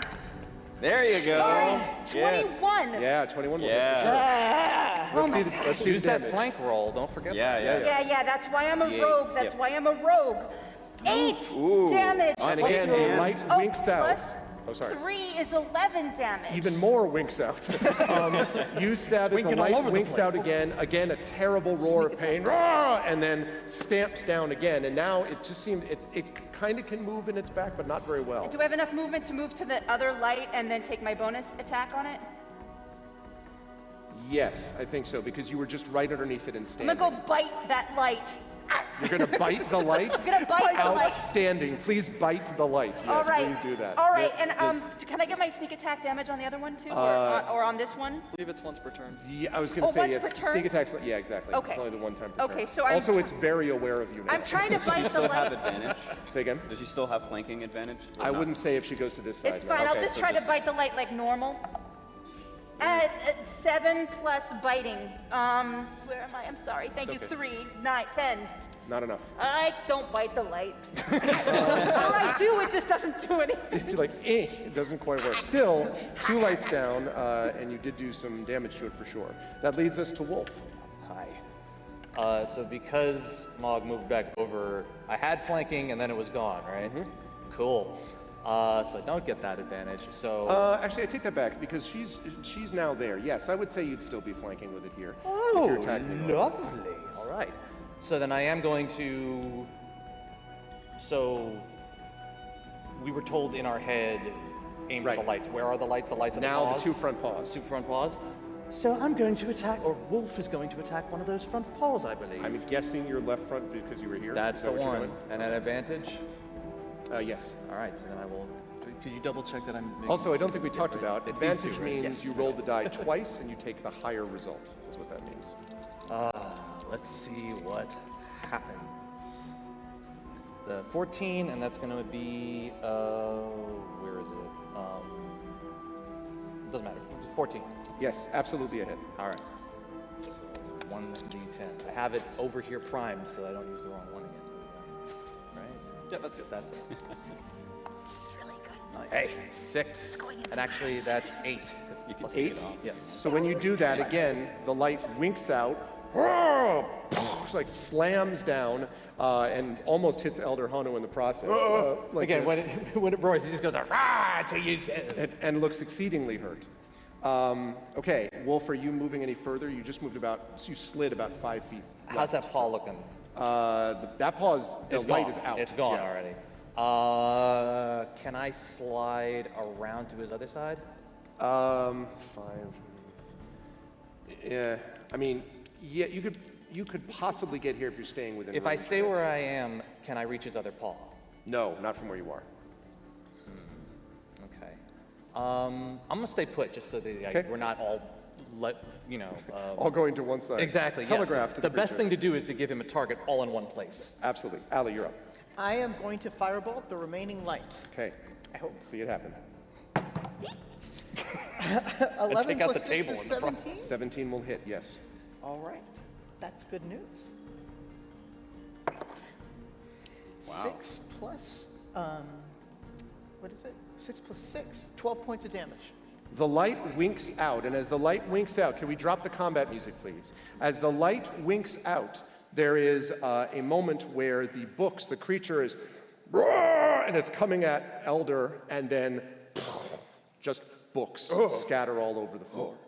And the werelights, though, remain, the ones that you had winked out.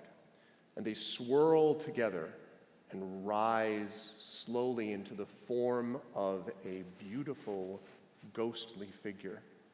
And she looks at you and says, "Thank you, but you should not be here." And that is where we're going to take our break. If you have enjoyed what you've seen so far, first of all, thank you again for everyone for being here. We are going to take a 10-minute break, during which we're going to play also a video about Damon Runyon. There were also concessions outside in the lobby and also a couple things you can get. We will be back here. It is at 7:40 right now, so we'll be back here at 7:50, give or take a minute, and then we'll get started with the second part. Also a bar break to the players. I think And can we fire up that video, This is what please, was for Damon actually Runyon? above the plus. Like, this is what we add to the attack, but this is what we add to So you know what the when we hilarious thing about actually that get is? it, right? Because when I play with Arv,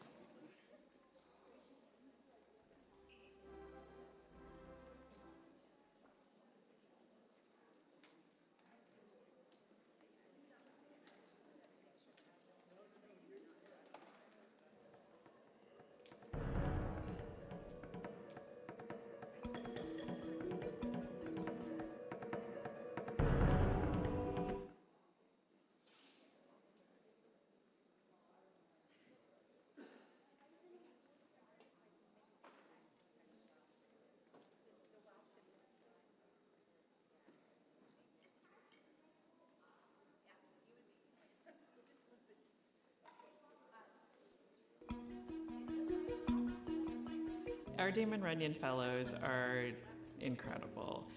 We describe them now as brave and bold. We really think that they are the ones that are going to make the breakthroughs against cancer. Funding brave and bold can sound like a catchphrase. What it also means is that we can take ideas that might be too out of the norm to be funded via our traditional institutions. Taking chances and funding risky ideas, I would argue, is the most important thing we could do for cancer research. As I often point out to my trainees, if we knew how to cure cancer, we would have cured cancer. And so we have to take bold ideas. We have to do something different. I think the scientific freedom that Damon Runyon gives is really, really essential, because cancer fundamentally is an incredibly tough problem. And so we need to come up with really new ideas. And to have ideas is really, you need the freedom to sort of develop them. You're not tied to an idea per se, you're tied to a long-term goal, which allows you to innovate, I think, in a way that you couldn't if it was just tied to the idea. When you take someone from a background like mine, a statistical physicist who says, I'm going to study cancer, that's not a guaranteed success story.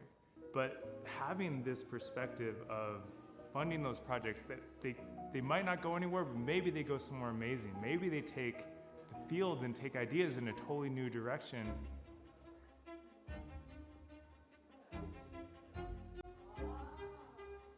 A short way you could say it is I study poop. The more interesting way of putting it into words is that I study the bacteria that live in our intestines, and I'm specifically interested in one bacterium that's been shown to improve response to cancer treatment. I think it's really important that Damon Runyon funds research outside of the normal therapeutic and molecular ways that people look at cancer, because cancer is so much more than the tumor or circulating cells in the body. Sleep research on the surface is not going to cure someone's cancer, but it will alleviate all the symptoms that are associated with the disease progression itself, and then what happens once you undergo treatment. In my research, I would really hope to discover novel genes that can prevent RNA viruses from infecting cells. If we can discover a new part of the immune system that's able to counteract an oncogenic virus, that would be a very attractive candidate for drug design. I'm most excited that we're going to hopefully be able to engineer gut microbes to be able to add an additional way of treating cancer. Having a community of people who are all thinking about how to cure the same disease, coming from different avenues, I think is really special, and the only way that we're going to be able to do this. You can't study a disease and try to cure it in isolation.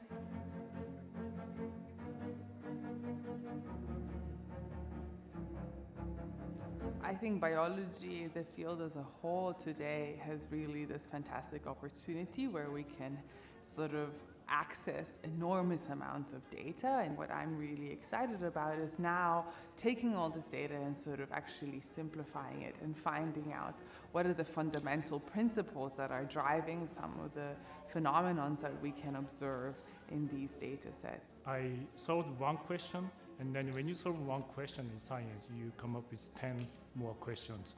And then I think the next generation of scientists would use much fancier state-of-the-art tools to answer those questions I came up with. I have a special place in my heart for Damon Runyon because Damon Runyon took a bet on me twice, actually, at quite vulnerable times in my scientific career. They really took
Have seen the video. Could we put up the QR code, please, for people to be able to donate to Damon Runyon?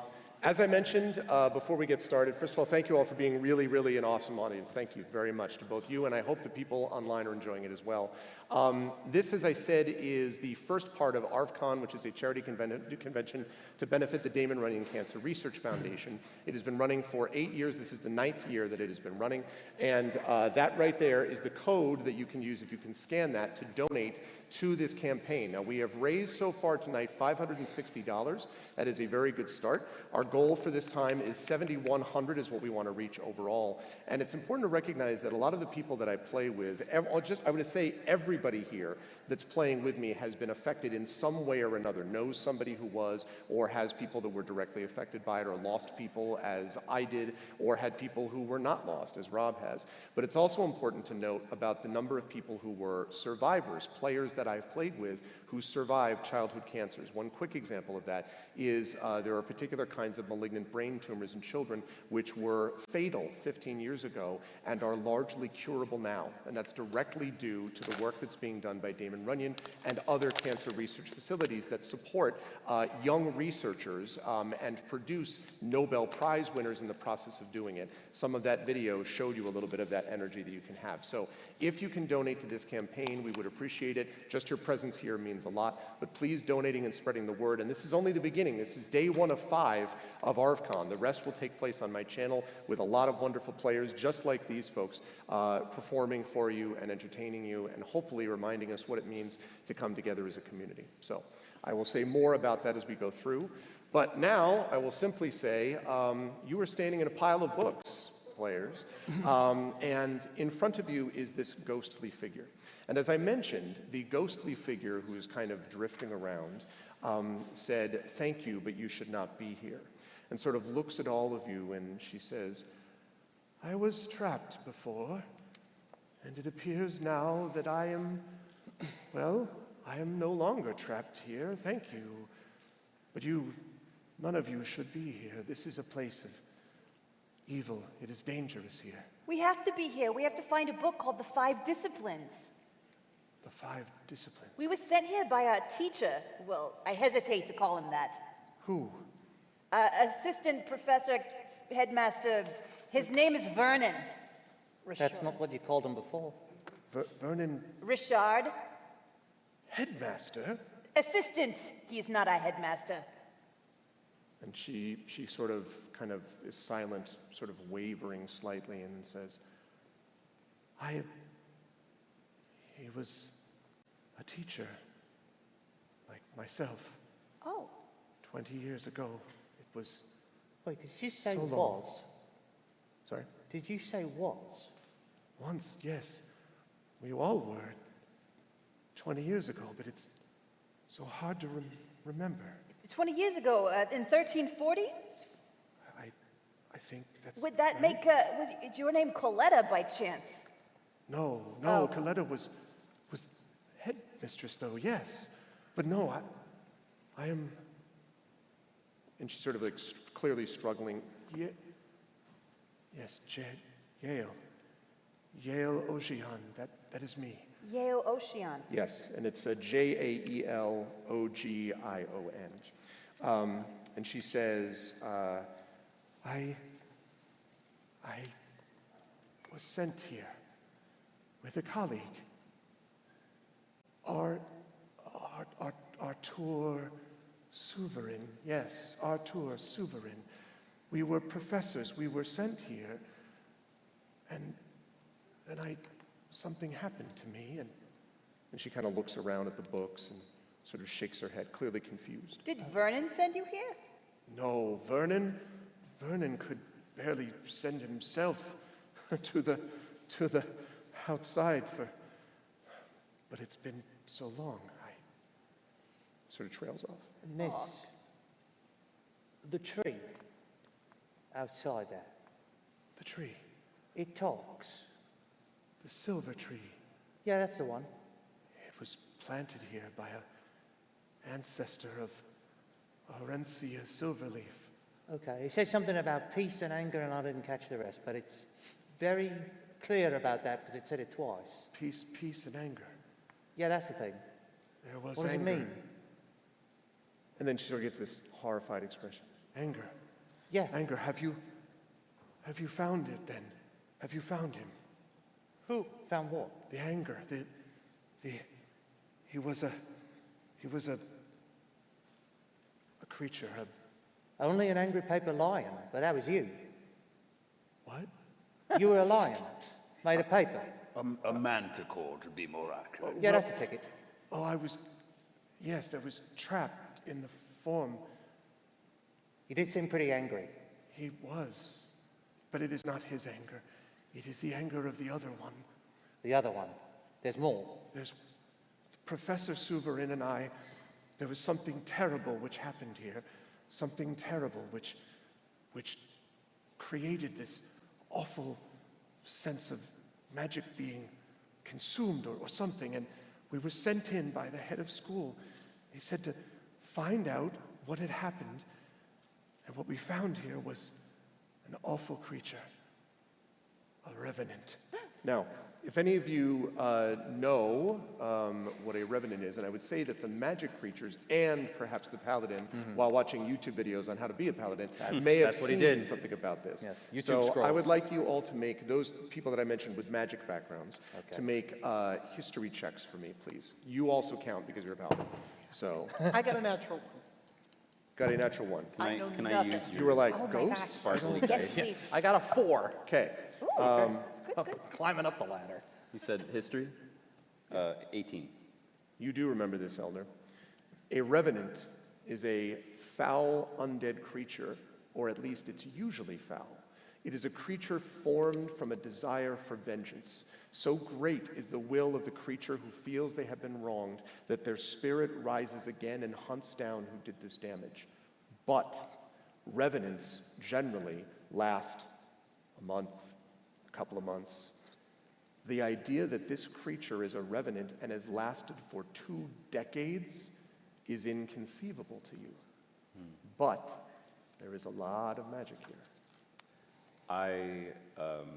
Elder Honu imparts this knowledge to all of you, as he said, and then asks this ghost, What angered this revenant that it would be so around for so long? Someone didn't return a book?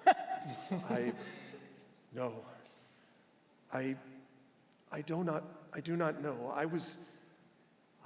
I saw it, and Artur said it must be destroyed. It's a thing of evil, but something about it felt, its words, it screamed at us, angry words about justice, but it did not feel as if it were lying. And I said we should not, but then Artur stepped forward and began to throw a bolt of lightning towards the creature, and then I realized I must help, and then the creature, as if we were toys, tossed us aside.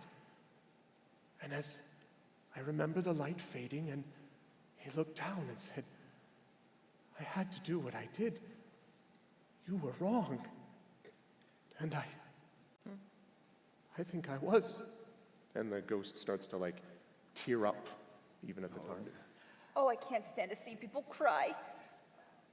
I approach the ghost and I say, so, do you have any dirt on Richard? And she's sort of still, dirt on Richard. Yeah, any funny nicknames? No, he was, no one ever, he had no friends. We didn't, he was always saying he was the best at everything, and it was a long time ago. I do remember he was upset, though. I mean, we all were, but he was very upset about something. He always kind of seems really upset about something. Well, he was ambitious but not angry before. Do you But think he's connected to this revenant? I cannot say. It is true that he spent more time in this wing than the rest of us. Huh. But why does he want this bloody book? Which book was it again? The book of the five disciplines? That's the one. There are many thousands of books here, but I do not know of that one. Thousands? Sorry? Thousands of books? It is the library. Just in this wing. Yes. All right, well, do you know where this revenant lingered? No, my last memory was him standing over me, and when I arose here, this, sort of, drifting ghost. But I should not be here anymore. My spirit should have passed on. But his anger keeps us here. Keeps the creature that cursed me, that had me inside it. The creature that consumed me. If you do not, Artur will tell you to strike him down. I would tell you to talk to him. You must decide what you would do. But wait, there's something. And you notice that she's beginning to fade. And she reaches out towards one of the books, and they fly up, the stack of books, and then fly over. And she kind of swirls her hand, and you all of a sudden get you detect strong illusion magic as the books, right? And coming out of it, you see is what looks like a broken piece of ashen wood. It may have been a staff at one point, but it certainly is no longer. Although it does seem to have several markings on it. And she says, maybe this is of some use to you, a talisman, a token. But my time is going. Take this. And she kind of just drops it. And she's sort of fading. And Do you know why the books are blank in this room? We tried lemon juice and everything. And she sort of, lemon juice, and then she kind of dismisses that. She says, there was this explosion, this great something that happened in this wing. When we came in, everything was changed. Some books were different, some books were blank, but we had no chance to see for ourselves before we found him, it. Is the 5 Disciplines actually a book? I do not know. I have never heard of it. If there were a book like that, where would it be in this library? A wing. A library. Thank you. And then... Why? Oh, she was a lot of bloody help. Wilhelm, what is your read on this artifact she has produced? I don't think there is a book at all, but does it radiate magical energy? Yes. In fact, since you're looking at it, before I even talk about what it radiates, which is a little bit of abjuration, by the way, I'll take either history or arcana, Wilhelm. Elder Honu will cast guidance to help you. Can I assist on that roll since I'm expert in guidance? No, but you can make a separate check if you wish. Yeah, I'll do So arcana. either history or arcana, your call. And history is to see whether they remember, and arcana, as we said, is to see if there's any magical component. Natural 20. Natural 20. Well, That's the best one. first one of the day. So it's a total Wilhelm? of 24. Oh, no, I got a 10. A 10, okay. You're like, it's wood, and You but had a natural 20. I did. That's true. Well, I was talking about the play. Right. I didn't wanna, yes. Wow. You remember this very well because you've seen this being given, in fact. These runes are emblazoned upon staves given to graduating mages from Hearthglow Academy today. You're all getting one. As in, these are current time. In other words, for many, many years, they've given staves to mages with these runes on the side. But this staff is clearly older than today. This staff is from some time ago. Do I also know, since I know about them, that they are imbued with certain kinds of magic, or? Yes, at the time, but that magic clearly is faded at this point. It definitely is part of a staff, but completely broken. So I pass this information on to everybody. Elder, you've worked here. Do you know what they do? Do I know what it does? Is that what you said? Yes. No idea. I see. Well, there's nothing left in this room for us. We've got other rooms to check, I don't mean, we? actually, do I know anything? I reconsidered. Let me consult my memory. It takes a lot of energy to consult the memory of a turtle, so Yes. sometimes You I just also don't got knocked down to try. a single hit point. I'm at 1 health. If I think It too all hard, went I might straight to his die. So I'm not The trying to manticore stretch just it. hit your memory cortex Yes, again and yes, again. yes. No, so you do know for a fact that it is a badge of pride among various classes graduating, whether they be rogues or mages or druids or clerics or paladins or something else, that they are given something as sort of a badge of office. And for mages, they're given this staff. But very importantly, because Hearthglow puts a lot of attention to its history, you know that this is essentially the same thing that was given 20 years ago, 30 years ago, and so on. So this is an old staff, unquestionably, but it definitely is the same kind as you would give to a student today. Hey, Teach, can you heal yourself? Nope. Can anybody heal you? Anybody got healing? I was going to ask if you would like. I may heal you. I would appreciate it. He casts Lay on Hands. Okay, so let's see. How I believe much? it's Well, you get to, you have I think a pool of... It's a pool? Yeah. Five Yeah. total. You could use So- however much. I think you probably need the whole I was gonna five. say. Okay, all right. You seem like you've lost a couple of chips out of that. Yeah. fellowship, so, Okay. Let's give him the whole 5. Okay, so you're up to 6 now. Yes. 6 hit points. Just to quickly check, Wilhelm, you have 5. I have 5 out of 10.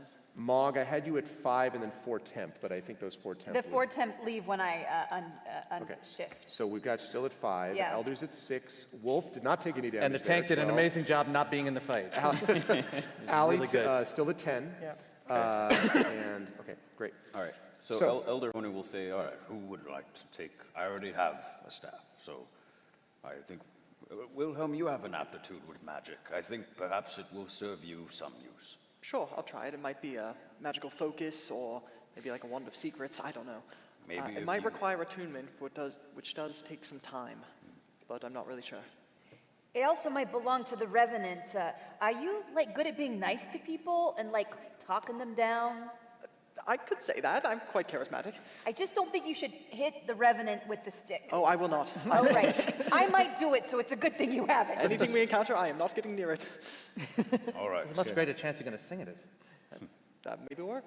Time is of the essence. Essence. Yes. Oh, Teach, you need a nap. I know. My hit points were restored. Now I need sleep. Let's go. Actually, side effect of the Lay of Hands.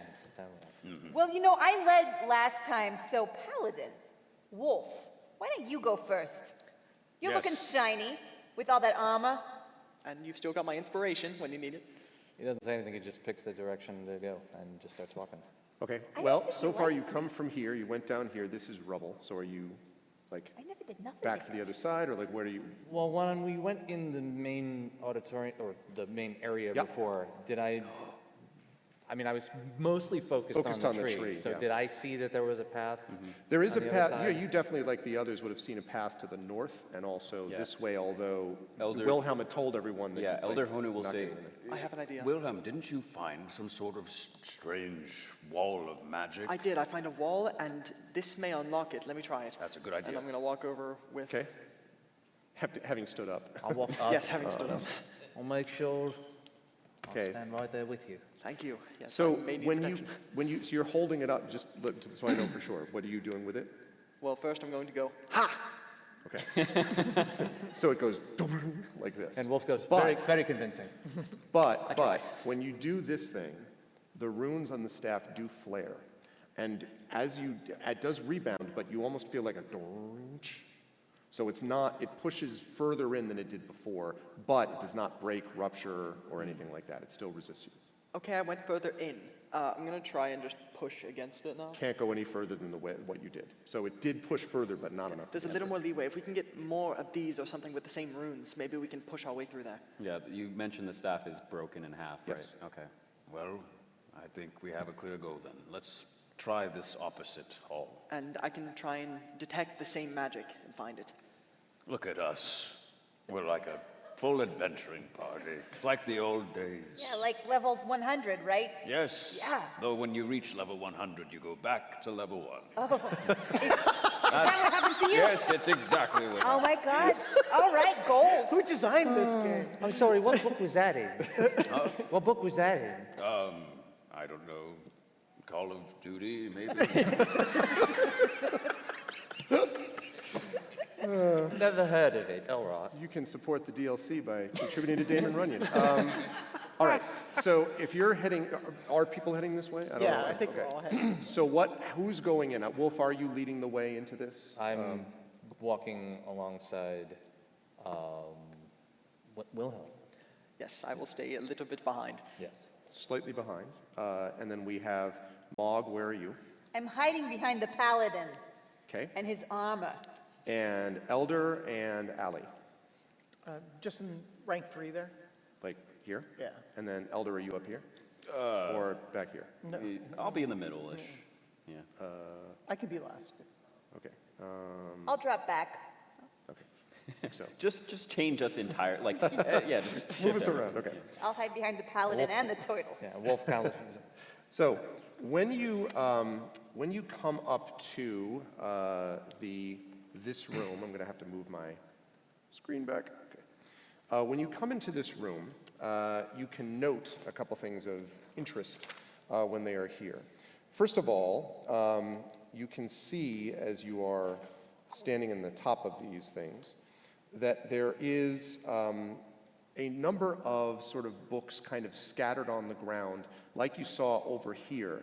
But these ones, one of the books, every so often they seem to flutter, like the pages, like that. I flinch every time they do that. Doesn't seem to be moving. It's one of the books that's on the ground. Oh. I mean, let me rephrase. It is moving, but I'm saying it's not moving towards you. It's just the pages keep flickering. Like from wind or something? Maybe, but it seems more as if it's almost feels like a butterfly's wings. And just Like one book is doing this. One book. Is there any magical aura coming from that? How far distance on the rain? Range is 30 feet. Okay. So yes, you would say that there would be a conjuration, would be fair to say. Conjuration, so it's animated in some way. Also, this area here is blocked off again by rubble. But this side does have what looks like books. You can just see the side of it. And again, the wear lights, but then attached to the walls as you come through. Well, should we mess with this fluttering book thing? I think we could. All right. I'm going to walk up to it and just sort of place my hand next to it. I'd like you to make a dexterity saving throw as the book goes. Oh, no. Plus 5 to dex save. That is a 16 in total. 16, okay. So, just as this thing slams shut, and then as you pull your hand away. All right, nobody do that. Nope. Let's go in the next All room. right, yep. Well, left or right? You said there's books all over the floor. As I pass them, can I just be like investigating the titles? Sure, you can look at them. And the titles many of them seem to be scorched in this room. Okay. So they are, you see like history of, and then, the finer points of Paladin and things And like maybe it that. says the 5 or the disciplines. Discipline. No, you see nothing about disciplines. You do see something about the 5 teenage mute, and then it's all like scorched. Hey, it's about you. I left this here when I was a kid. Family photo book. Wolf's just following the group. Which way? So Which way would you like to go? One side was rubble and one side was not rubble, right? Correct. One side was rubble, the side to the north as you look on this map, basically to the right here. Okay. And then this side does look like it's passable. There are a lot of books on the floor in between, like you'd have to kind of clamber over them, but you could do it. Let's try it. Wilhelm, are you detecting a lot of magic that way? And I point down the hall. Depending on how far I can reach, am I detecting anything? Nothing particular, except that in general, you're continuing to struggle with this magic. I will say the intensity of the interference has gotten a little stronger. Well, I'm feeling a lot, and it's getting stronger. I don't sense any of the abjuration coming from the other staff as well, but we may need to push farther in. Let's go. Wolf, I think that's your cue. Well, which way are we going? That way. Is that left or right? Left. Let's go then. And so go left. Okay, so you come into here. Looks like a very normal room, Wolf, and as you walk into the room, You see nothing except there's a Roll door initiative. leading out. Nope, no initiative. Books on shelves, both sides, and you can see that there is a hallway leading out into what looks like a larger room. A room that looks somewhat similar to that, actually, the one that you explored previously. So far in this room, nothing unusual. Nothing unusual. I'll be following closer behind. Okay. I'm sure you will.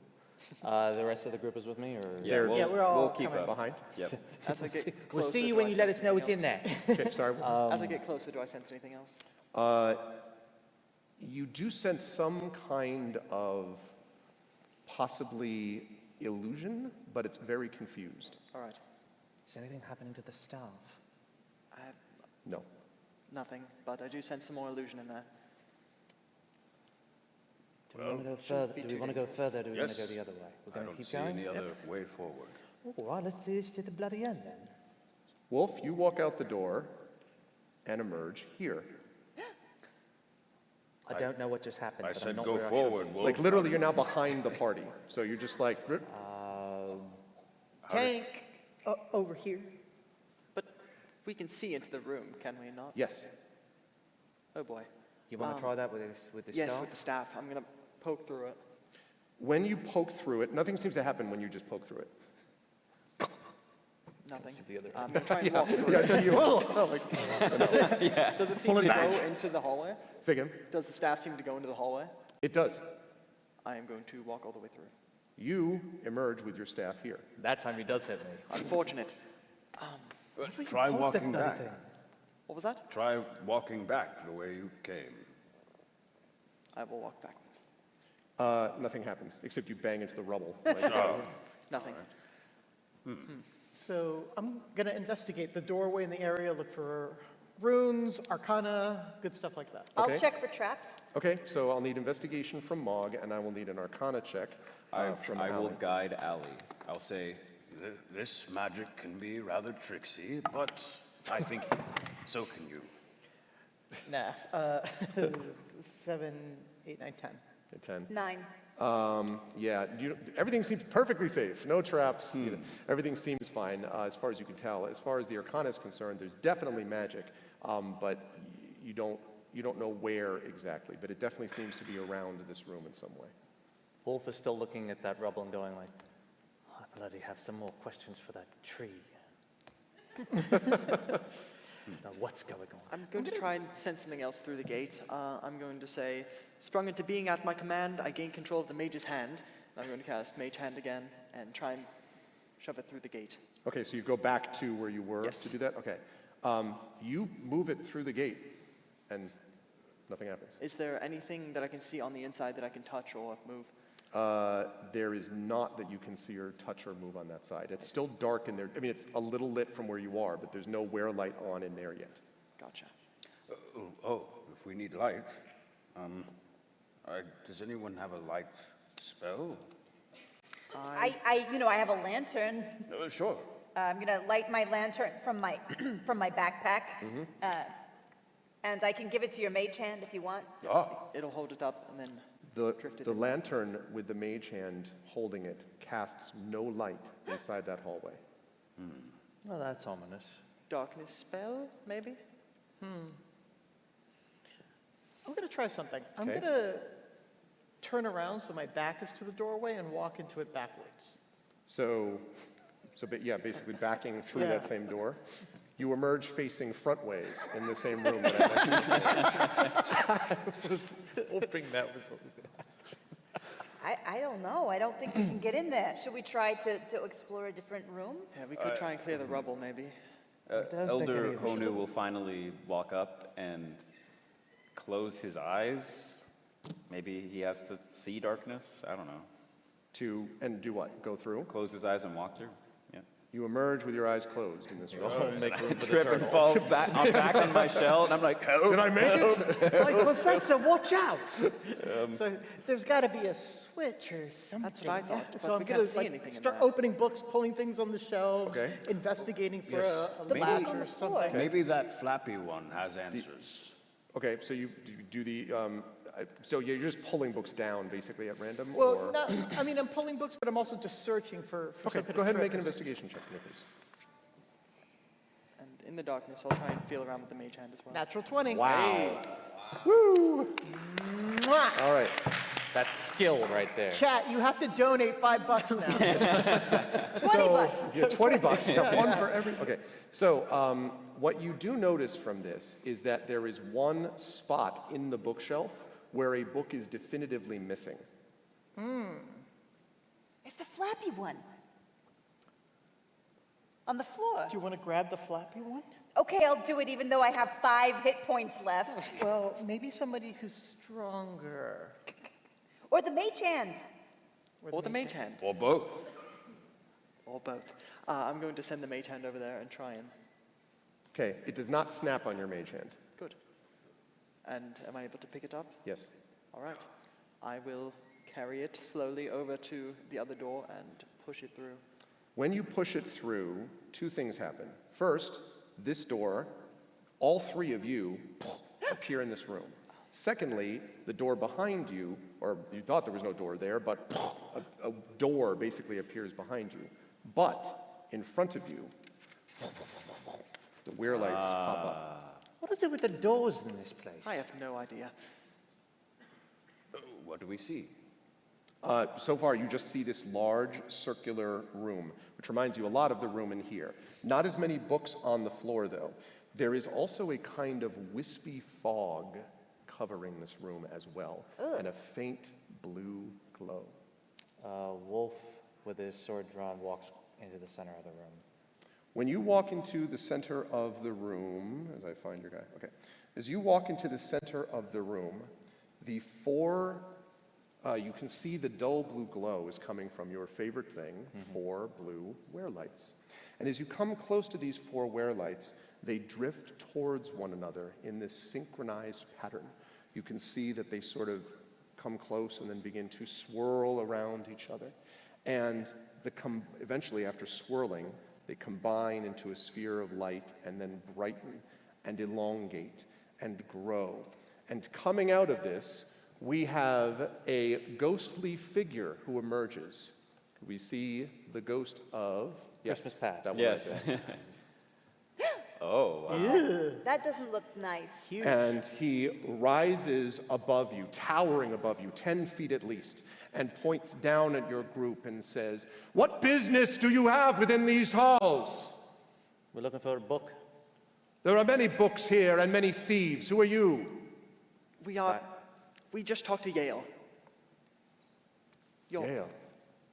Yeah, and he's sort of like, there's a moment where, because he's like, very menacing, and then, Yale.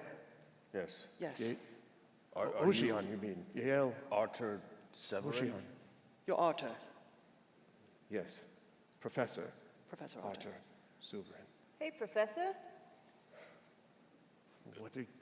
How do you know me? How do you know my name? Where? We just talked, like Wilhelm said, we just talked to your old companion. Look, we're looking for a book called The 5 Disciplines, but Yale could not stop but to warn us about some sort of revenant here as well. Revenant. Yes, there was. And all of a sudden, the sort of figure slightly diminishes, not shrinks, but just seems to like almost hunch over a bit and says, "There was. We were sent into this place We were sent. There was an explosion or a cataclysm or something, and the head of school sent us here, and we saw it. This foul black, tinged with blue fire, this beast, it roared at us. I shot lightning at it. It must have been wiped from existence. But it tossed us aside as if we were a children's toy. Yael told me not to, but she was not. It was evil. It was evil, and evil must be defeated, and I was here 20 years, here in this room. But it's there somewhere. I have a feeling we weren't sent here for a book. It may have been for this revenant. I don't know what kind of connection Rashad has with this. do you have the second half of this staff? So when you show that, his eyes and his eyes glow this fierce blue, and your staff is just seized from you, and he kind of, like this. And he says, yes, this was his staff. Whose? The Revenant. I'm sure of it. This was the staff he wielded. He was a student here. I would bet my life. I did bet my life upon it. The staff was his. He said justice. I heard only evil. He sort of almost casually tosses it back in your direction. And he says, I do not have the staff, but I do have something else.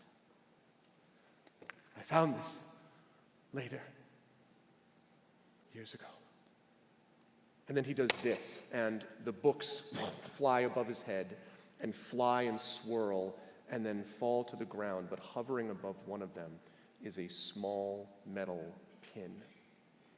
And he says, I found this pin within the wing, and you should know what it is. And in fact, you do, because it is the Hearthglow Academy pin, which each of you have on your cloaks, given to you as students when you enter the academy. And if it looks like it, but it's not identical to it. And he says, this creature was a student, and if we killed a student, then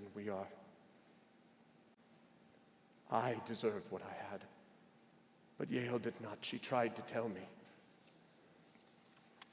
But now, even if it was a student, it doesn't matter. It's evil now. It will destroy you, and something in this place that it keeps it alive, it may destroy them. There are students here, aren't there? Still?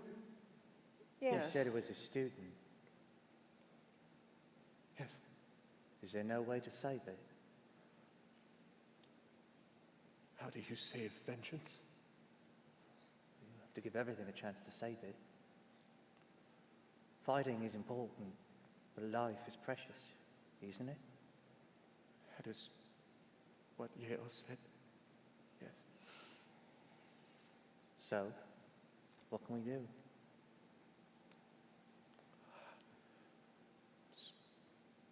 I do not know.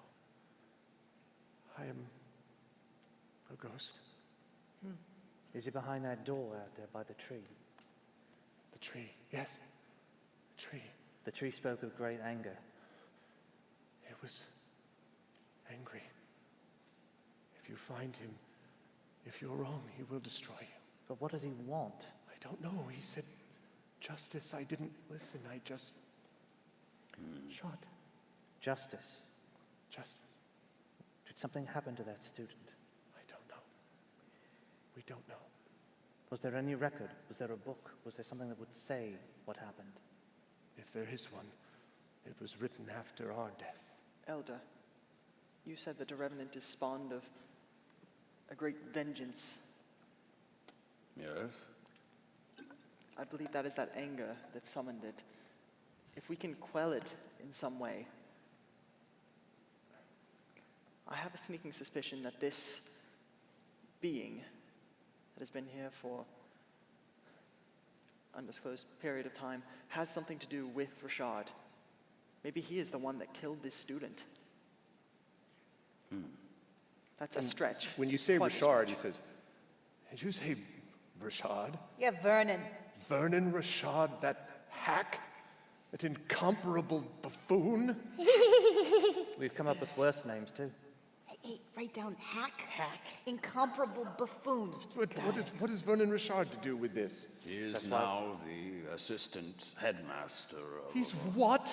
And he's why we're here. What? He Why? sent us... He sent you here? That book. Wilhelm, if you're right, what if he sent us here and... Forgive me for speaking out of turn as a member of faculty, but if your supposition is right, he may have sent us here to finish his dirty work. And I Or say, to die. Or both. Convenient. Rather What than has he got against us? And against you, Professor? I don't know, maybe he's turtleist. I don't think he cares for us. Suverin kind of is sort of like, kind of winces, like, ah, yes.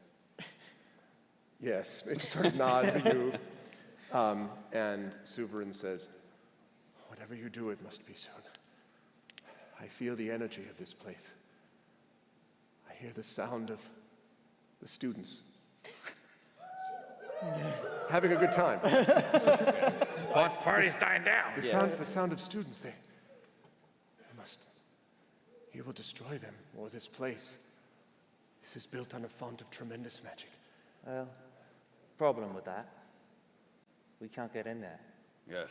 Do you know how to pass this strange blue shield in front of that hall? And he stops, he says, no, but, and he looks at each of you, and he kind of sort of disturbingly whirls close to your pin for a minute, and then does the same with each of you in turn, Mog, and then Allie, and then Hey, Wolf. eyes up here. And then he like completely Suverin ignores you, with as only Suverin can. No, and then Allie, and then goes to Wolf. And finally he comes to you, Wilhelm, and he sort of looks, and then he looks you directly, Wilhelm, and he says, you are a student. All of you are students or a teacher here. If you are true students of Hearthglow, if you are truly a teacher of Hearthglow, you will open that door. You will open the door the way that Vernon Richard could only hope to. Huh. Are you students? Then act like it. Stand up straight, for God's sake. I'm not that kind of student. And don't ask questions of an old failure like me. And so he turns, and he kind of turns away, and as he walks, he just shrinks. And then... All right. How I see it, we have... And the pin, by the way, drops on the ground. Sorry to interrupt you. So the pin is there. Why don't you keep that with the staff?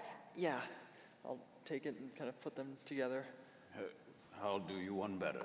And I will unpin his current pin and put that old one in its place. I would like you to make a history check while you do that. Do it at advantage, please. Okay. Ooh. I'll roll these two little tiny ones. Yeah. History with advantage. Ooh. A 17 and an 18. So that is 19 total. What you realize as you see this is you've seen it before, Elder. This is indeed an Hearthglow Academy school crest pin from about 20 years ago. 1340. Well, perhaps with the accoutrement of this old student, it will let you pass. I don't want to go in there alone. Oh, no, we'll go together. We'll be right Yes. here. Hey, we'll do a daisy chain. Everybody, Yes, you know, smart. touch it. Yes. I'm not just wearing this armor for show. Yes. Hold on to one of your wings. Yeah. How So- I see it, we have two options when we go in there. We either try and quell its anger as we are, or we help it get its revenge if it is on Vernon Richard. Well, I don't know if that would make things worse. what if it's justice and not revenge? They're not always the same thing. It's a very good point. Yes. Either way, I have a feeling it has to do with Richard. And if we could set a revenant on Richard, that would be the best party ever. I think it would. I might get fired for that. That would also make for one hell of a party. It would. I You also might get promoted. I mean, They're going to be down a headmaster. assistant headmaster. Let's go. So are you heading, where are you headed? To the main door. there. Ah, The one place we haven't been. Yes. As we come to the door, I can announce to the audience we have now raised $900. As you will remember, if Good we reach job. if we reach $1,000, we can will have inspire. inspirations given to the players. Not that they have any reason that they might need them. But anyway, We're gonna need it. when you come to the door, you notice that something has unquestionably changed about it. When you come close to it, you feel almost, Wilhelm, coming close, because you're in front with the staff, right, and the pin. You can almost feel that, that the force doesn't seem to be there in the same way. Now, you haven't walked into the hallway, but it doesn't have that same aura, even as you come up to it. All right, the aura's gone. Let's all go in. We form the daisy chain. We form the daisy So chain. you form the daisy chain. Should I ask Touch who your is in each shell part and of the your daisy wings. chain? I suppose I'm in the front. I would like the paladin behind me, if that's all right. Mm-hmm. So, You have my Wilhelm is soul. in front, Wolf behind. Who else? Elder, I'll be in the back. You'll be in One the back? time a campaign, yeah. Mog, where do you want to be? Sure, I'll be behind the paladin. I'll have my bow and arrow out. I mean, but not knocked or anything. I don't want to scare the revenant. Okay. I'll go next. And then you're there. Okay. Yeah. With Elder bring up the rear. Okay. So, when you enter this room, the largest room by far that you've seen so far, even larger, you would say, maybe than the circular room, it is a great store of books. There are shelves that are tall shelves, maybe 15 feet in height, with books on each side of them, right? And on both sides of the shelves, and to the left and the right. And the whole thing is almost like a cathedral of literature and language and knowledge. You can see wear lights sort of scattered around the inside of the room, those familiar wear lights. There are over a dozen of them. And as you look, you can see they're kind of floating about in a circular pattern. And Wilhelm, as you come in, you feel almost this sort of static electricity. You first, and then everyone starts to feel like the hair on the arms kind of like standing up. My Ali Sheedy yes, hair your goes Ali straight Sheedy up. hair is just, your wings too, like this type of thing. My ears go flat. Yeah, exactly. And you feel suddenly, Wilhelm, quite cold as these blue lights begin to spin, as you've seen before, in a slow circular pattern, and then coalesce and spin around this.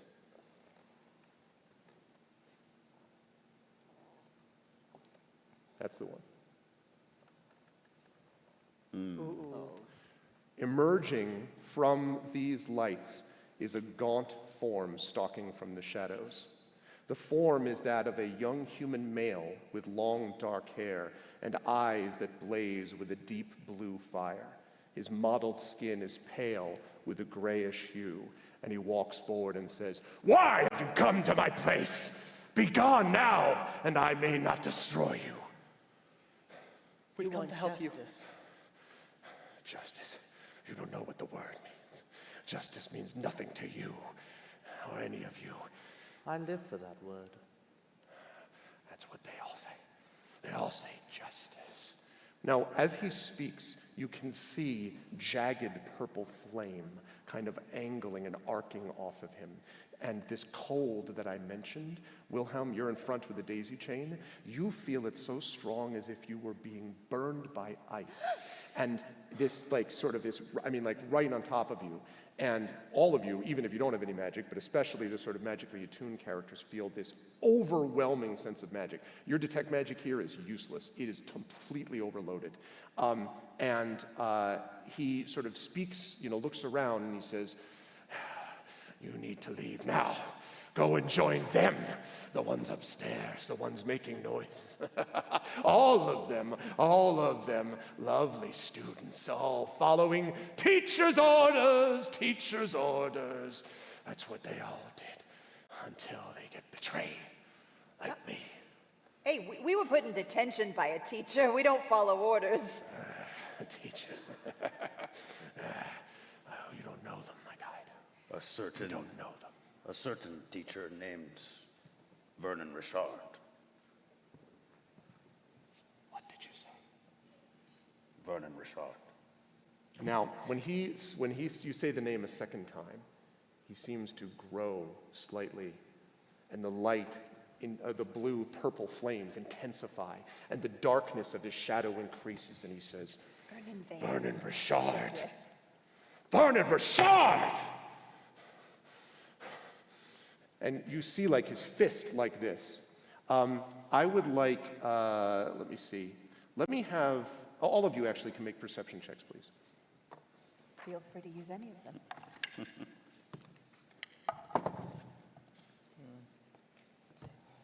14. 10. Okay. 4. 8, 4. Yep. 4. So we had. Yet another strong 5. So we had one person, I think, was a Mog. 14. Mog, you can see that as he does this, roar, you know, this stuff, you can see that his form is dimming and then brightening again. It's as if you're looking at flickering, but every time he flickers, it gets a little dimmer.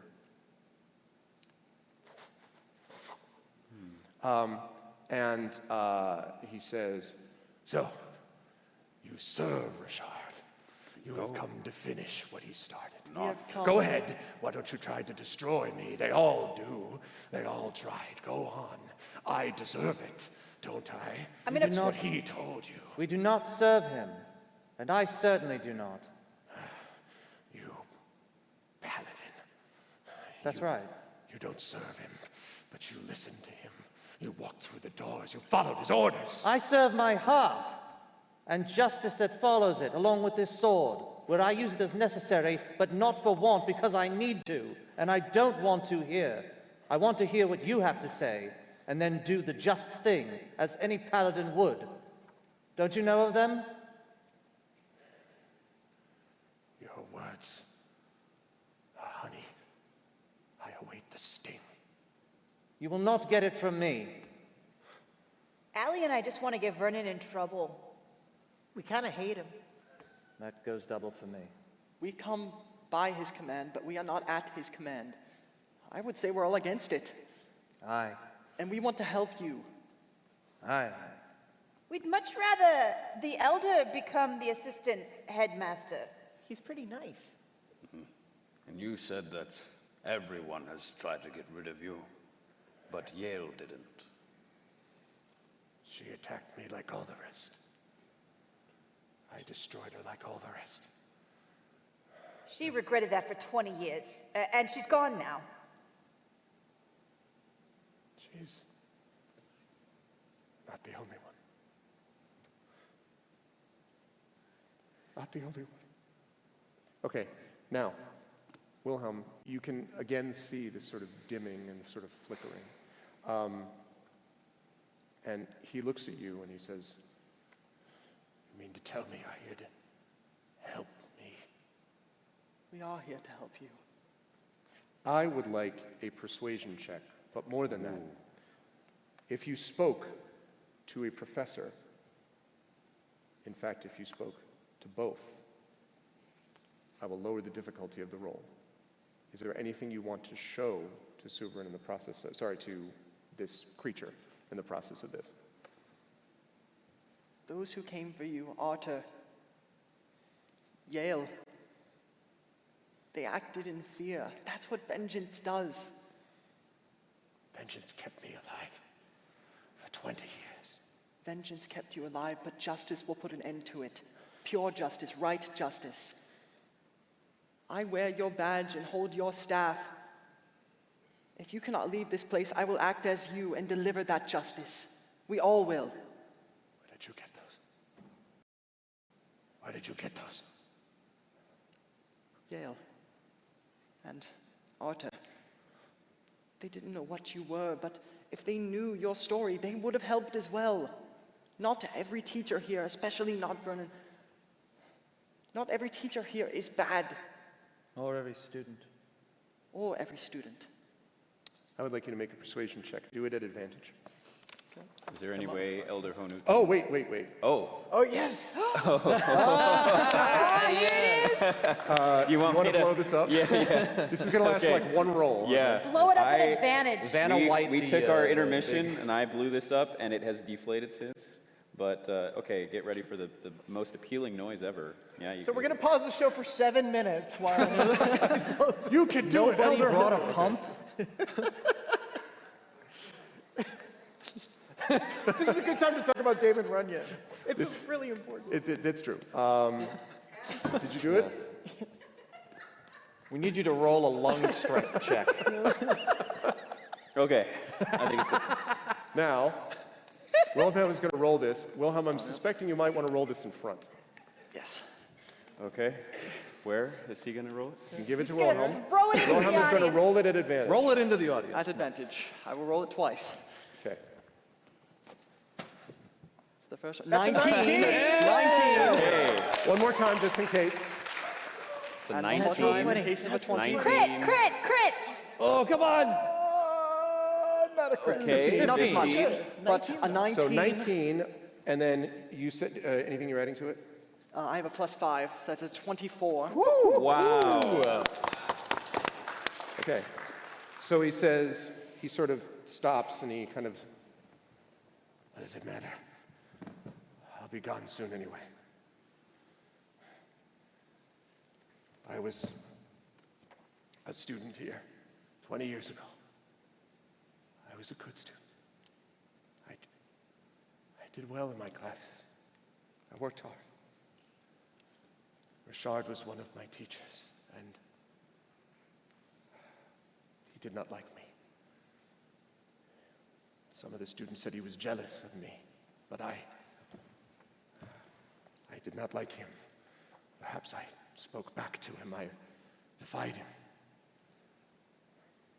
One day he called me down here to the Eastern Wing.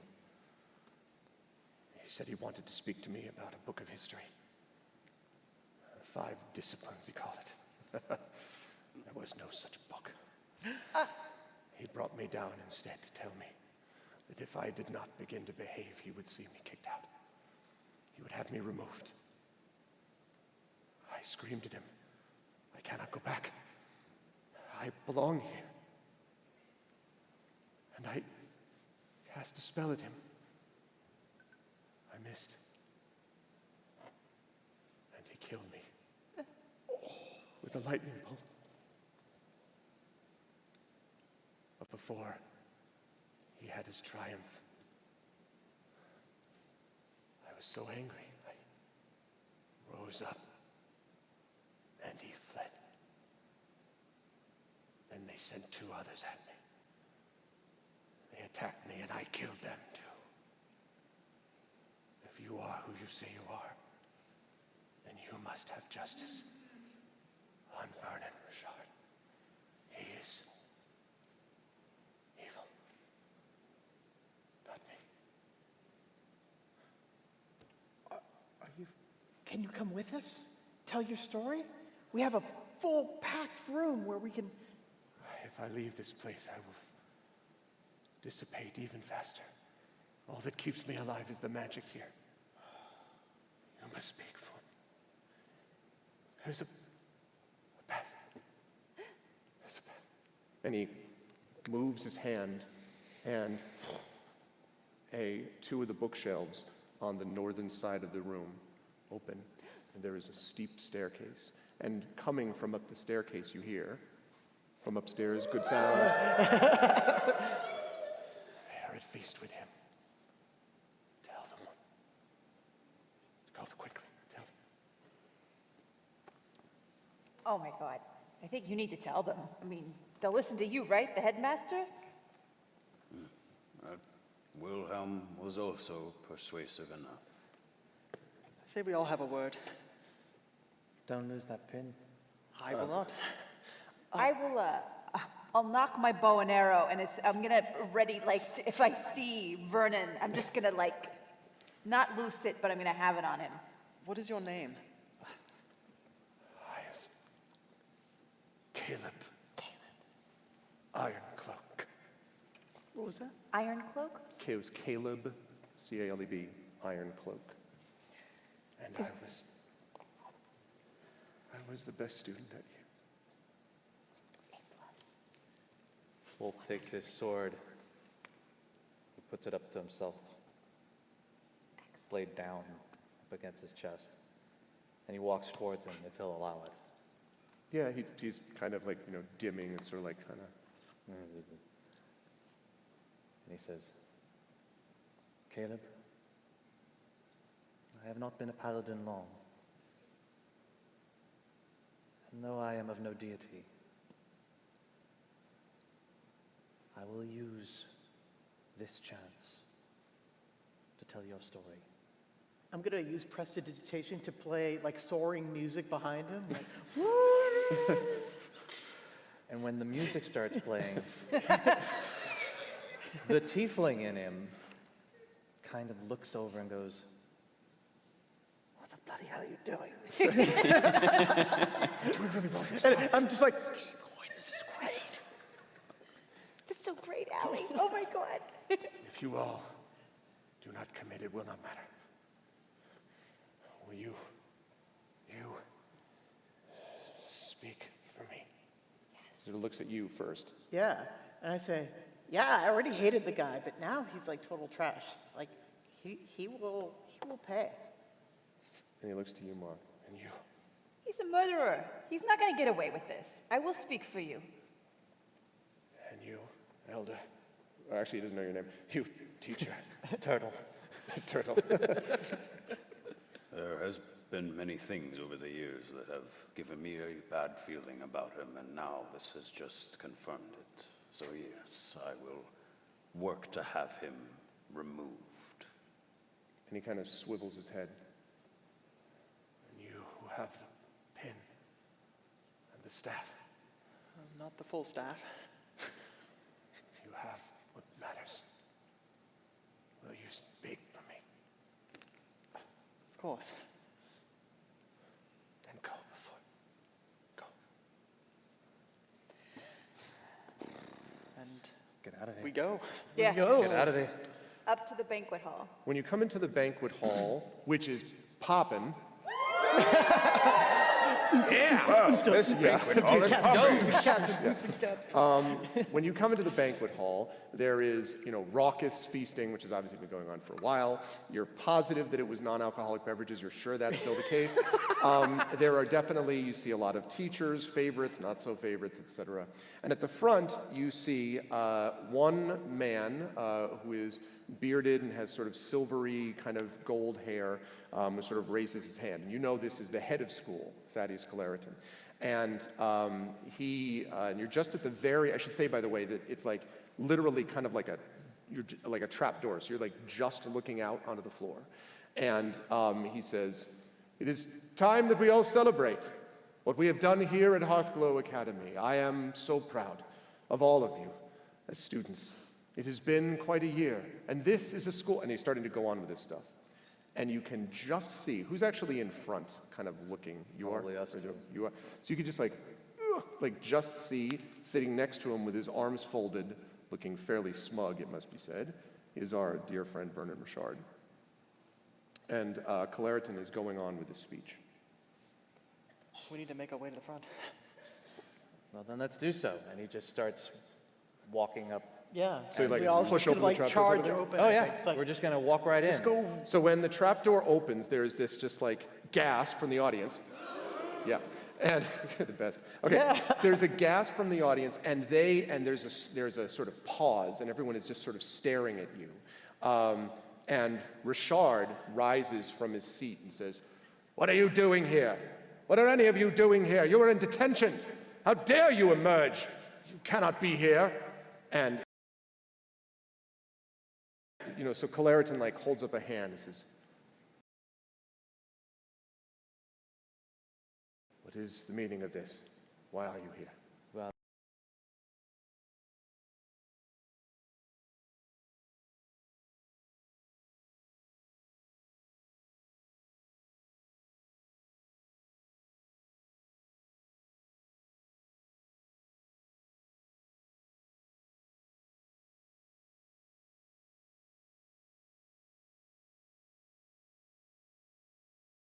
I look right back at Richard and I say, "How dare you, sir?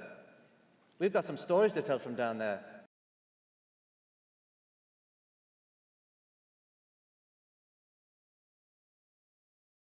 Lots of books will be written about it, I'm sure. What are you talking about? Head of school, this man is, and Clariton's like, "What do you mean? What do any of you mean?" This man is a murderer, and a murderer of a student at Hearthglow. Gasp. Okay, right.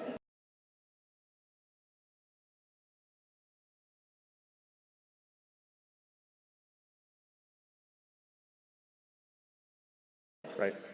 I turn to Student here 20 years ago, who Vernon Rashad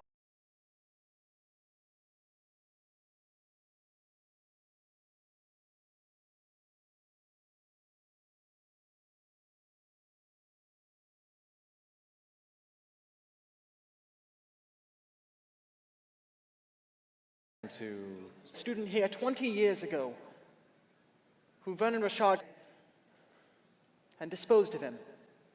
Talked about a book called The 5 Disciplines, which he sent us there for as well, into the Forbidden Wing. And we come back with a story. Claritin is just staring. I'm sorry? And their names? No, Claritin's just staring. Okay. And only helped by these exceptions charged for your crimes. So he kind of stares at you and he says, my crimes that an old fool and these, then you will pay first. Now he takes out his wand and he's about to do this and then everything stops. And you see him sort of frozen in space. And next to him is Claritin just doing this. Now I want to be clear that is like, there's a reason Claritin might be the head of school. Yeah, that's time stuff. Claritin is just, and Claritin says, are you about to attack a teacher? And sort of Richard, it was not even moving. And Claritin says, are you saying those things came from down there? And he points at the staff and the pin. They did. Do you swear these things? We swear it. Then I, as the DM, would like a persuasion check, please. I'll ask you to do this at advantage, and if you want to roll the big bad die one more time, big you one. can do that. Big one. Is it still? Yeah, it'll work. Is it still One inflated? last time. it's on you. Yeah. What do you add? Before I do that, if I can do so under my breath, Okay, what do you want to do? I'm going to say, a light with blue and purple fire. Here it goes. I'm inspired. And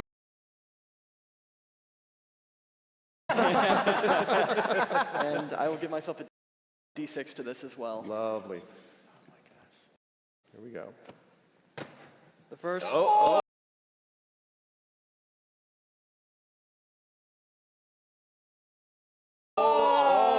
That's not a number. It's a Zero? It's so close. It's a con.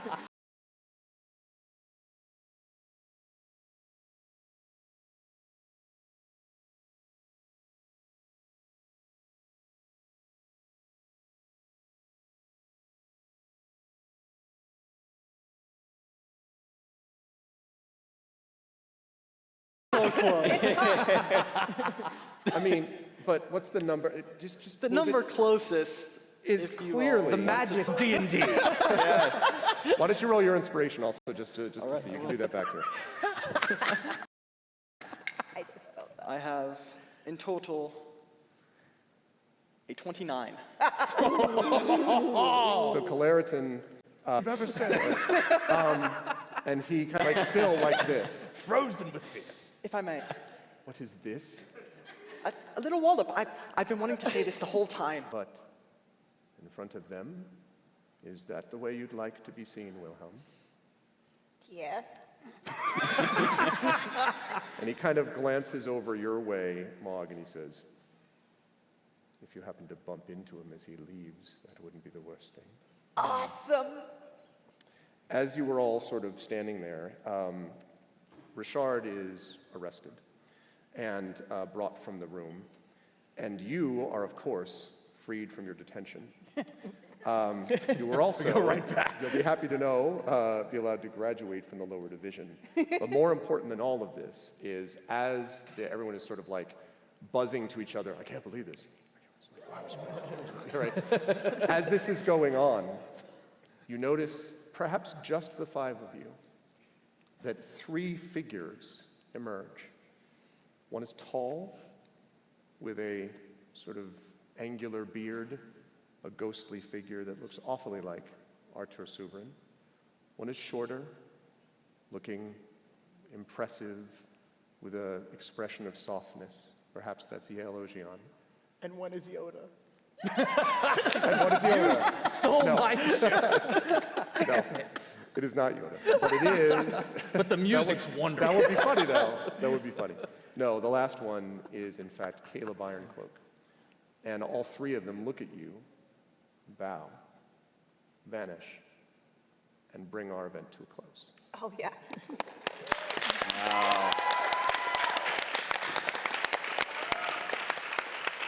And does so with about 2 minutes to spare. Can I ask a couple things quickly? First of all, I would like for each of these players to get an opportunity, and then I'll talk about Damon Runyon last, and then I'll let you folks go. First of all, can we get some thunderous applause for Zach Clay as Elder Harmon?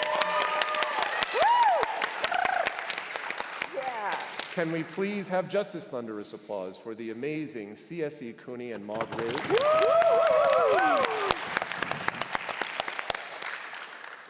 The incredibly amazing, despite the attempt to Yodify my final awesome scene, that is, of course, Carlos Hernandez. Is out. Yes.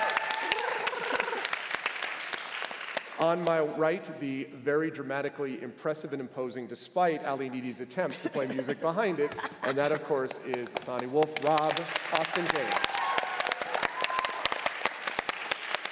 And last but certainly not least, the person who rolled a 20, actually, on Magical. for the winner of our essay contest, did a wonderful job tonight, Adam Petrosino. Yeah! Woo! Bravo!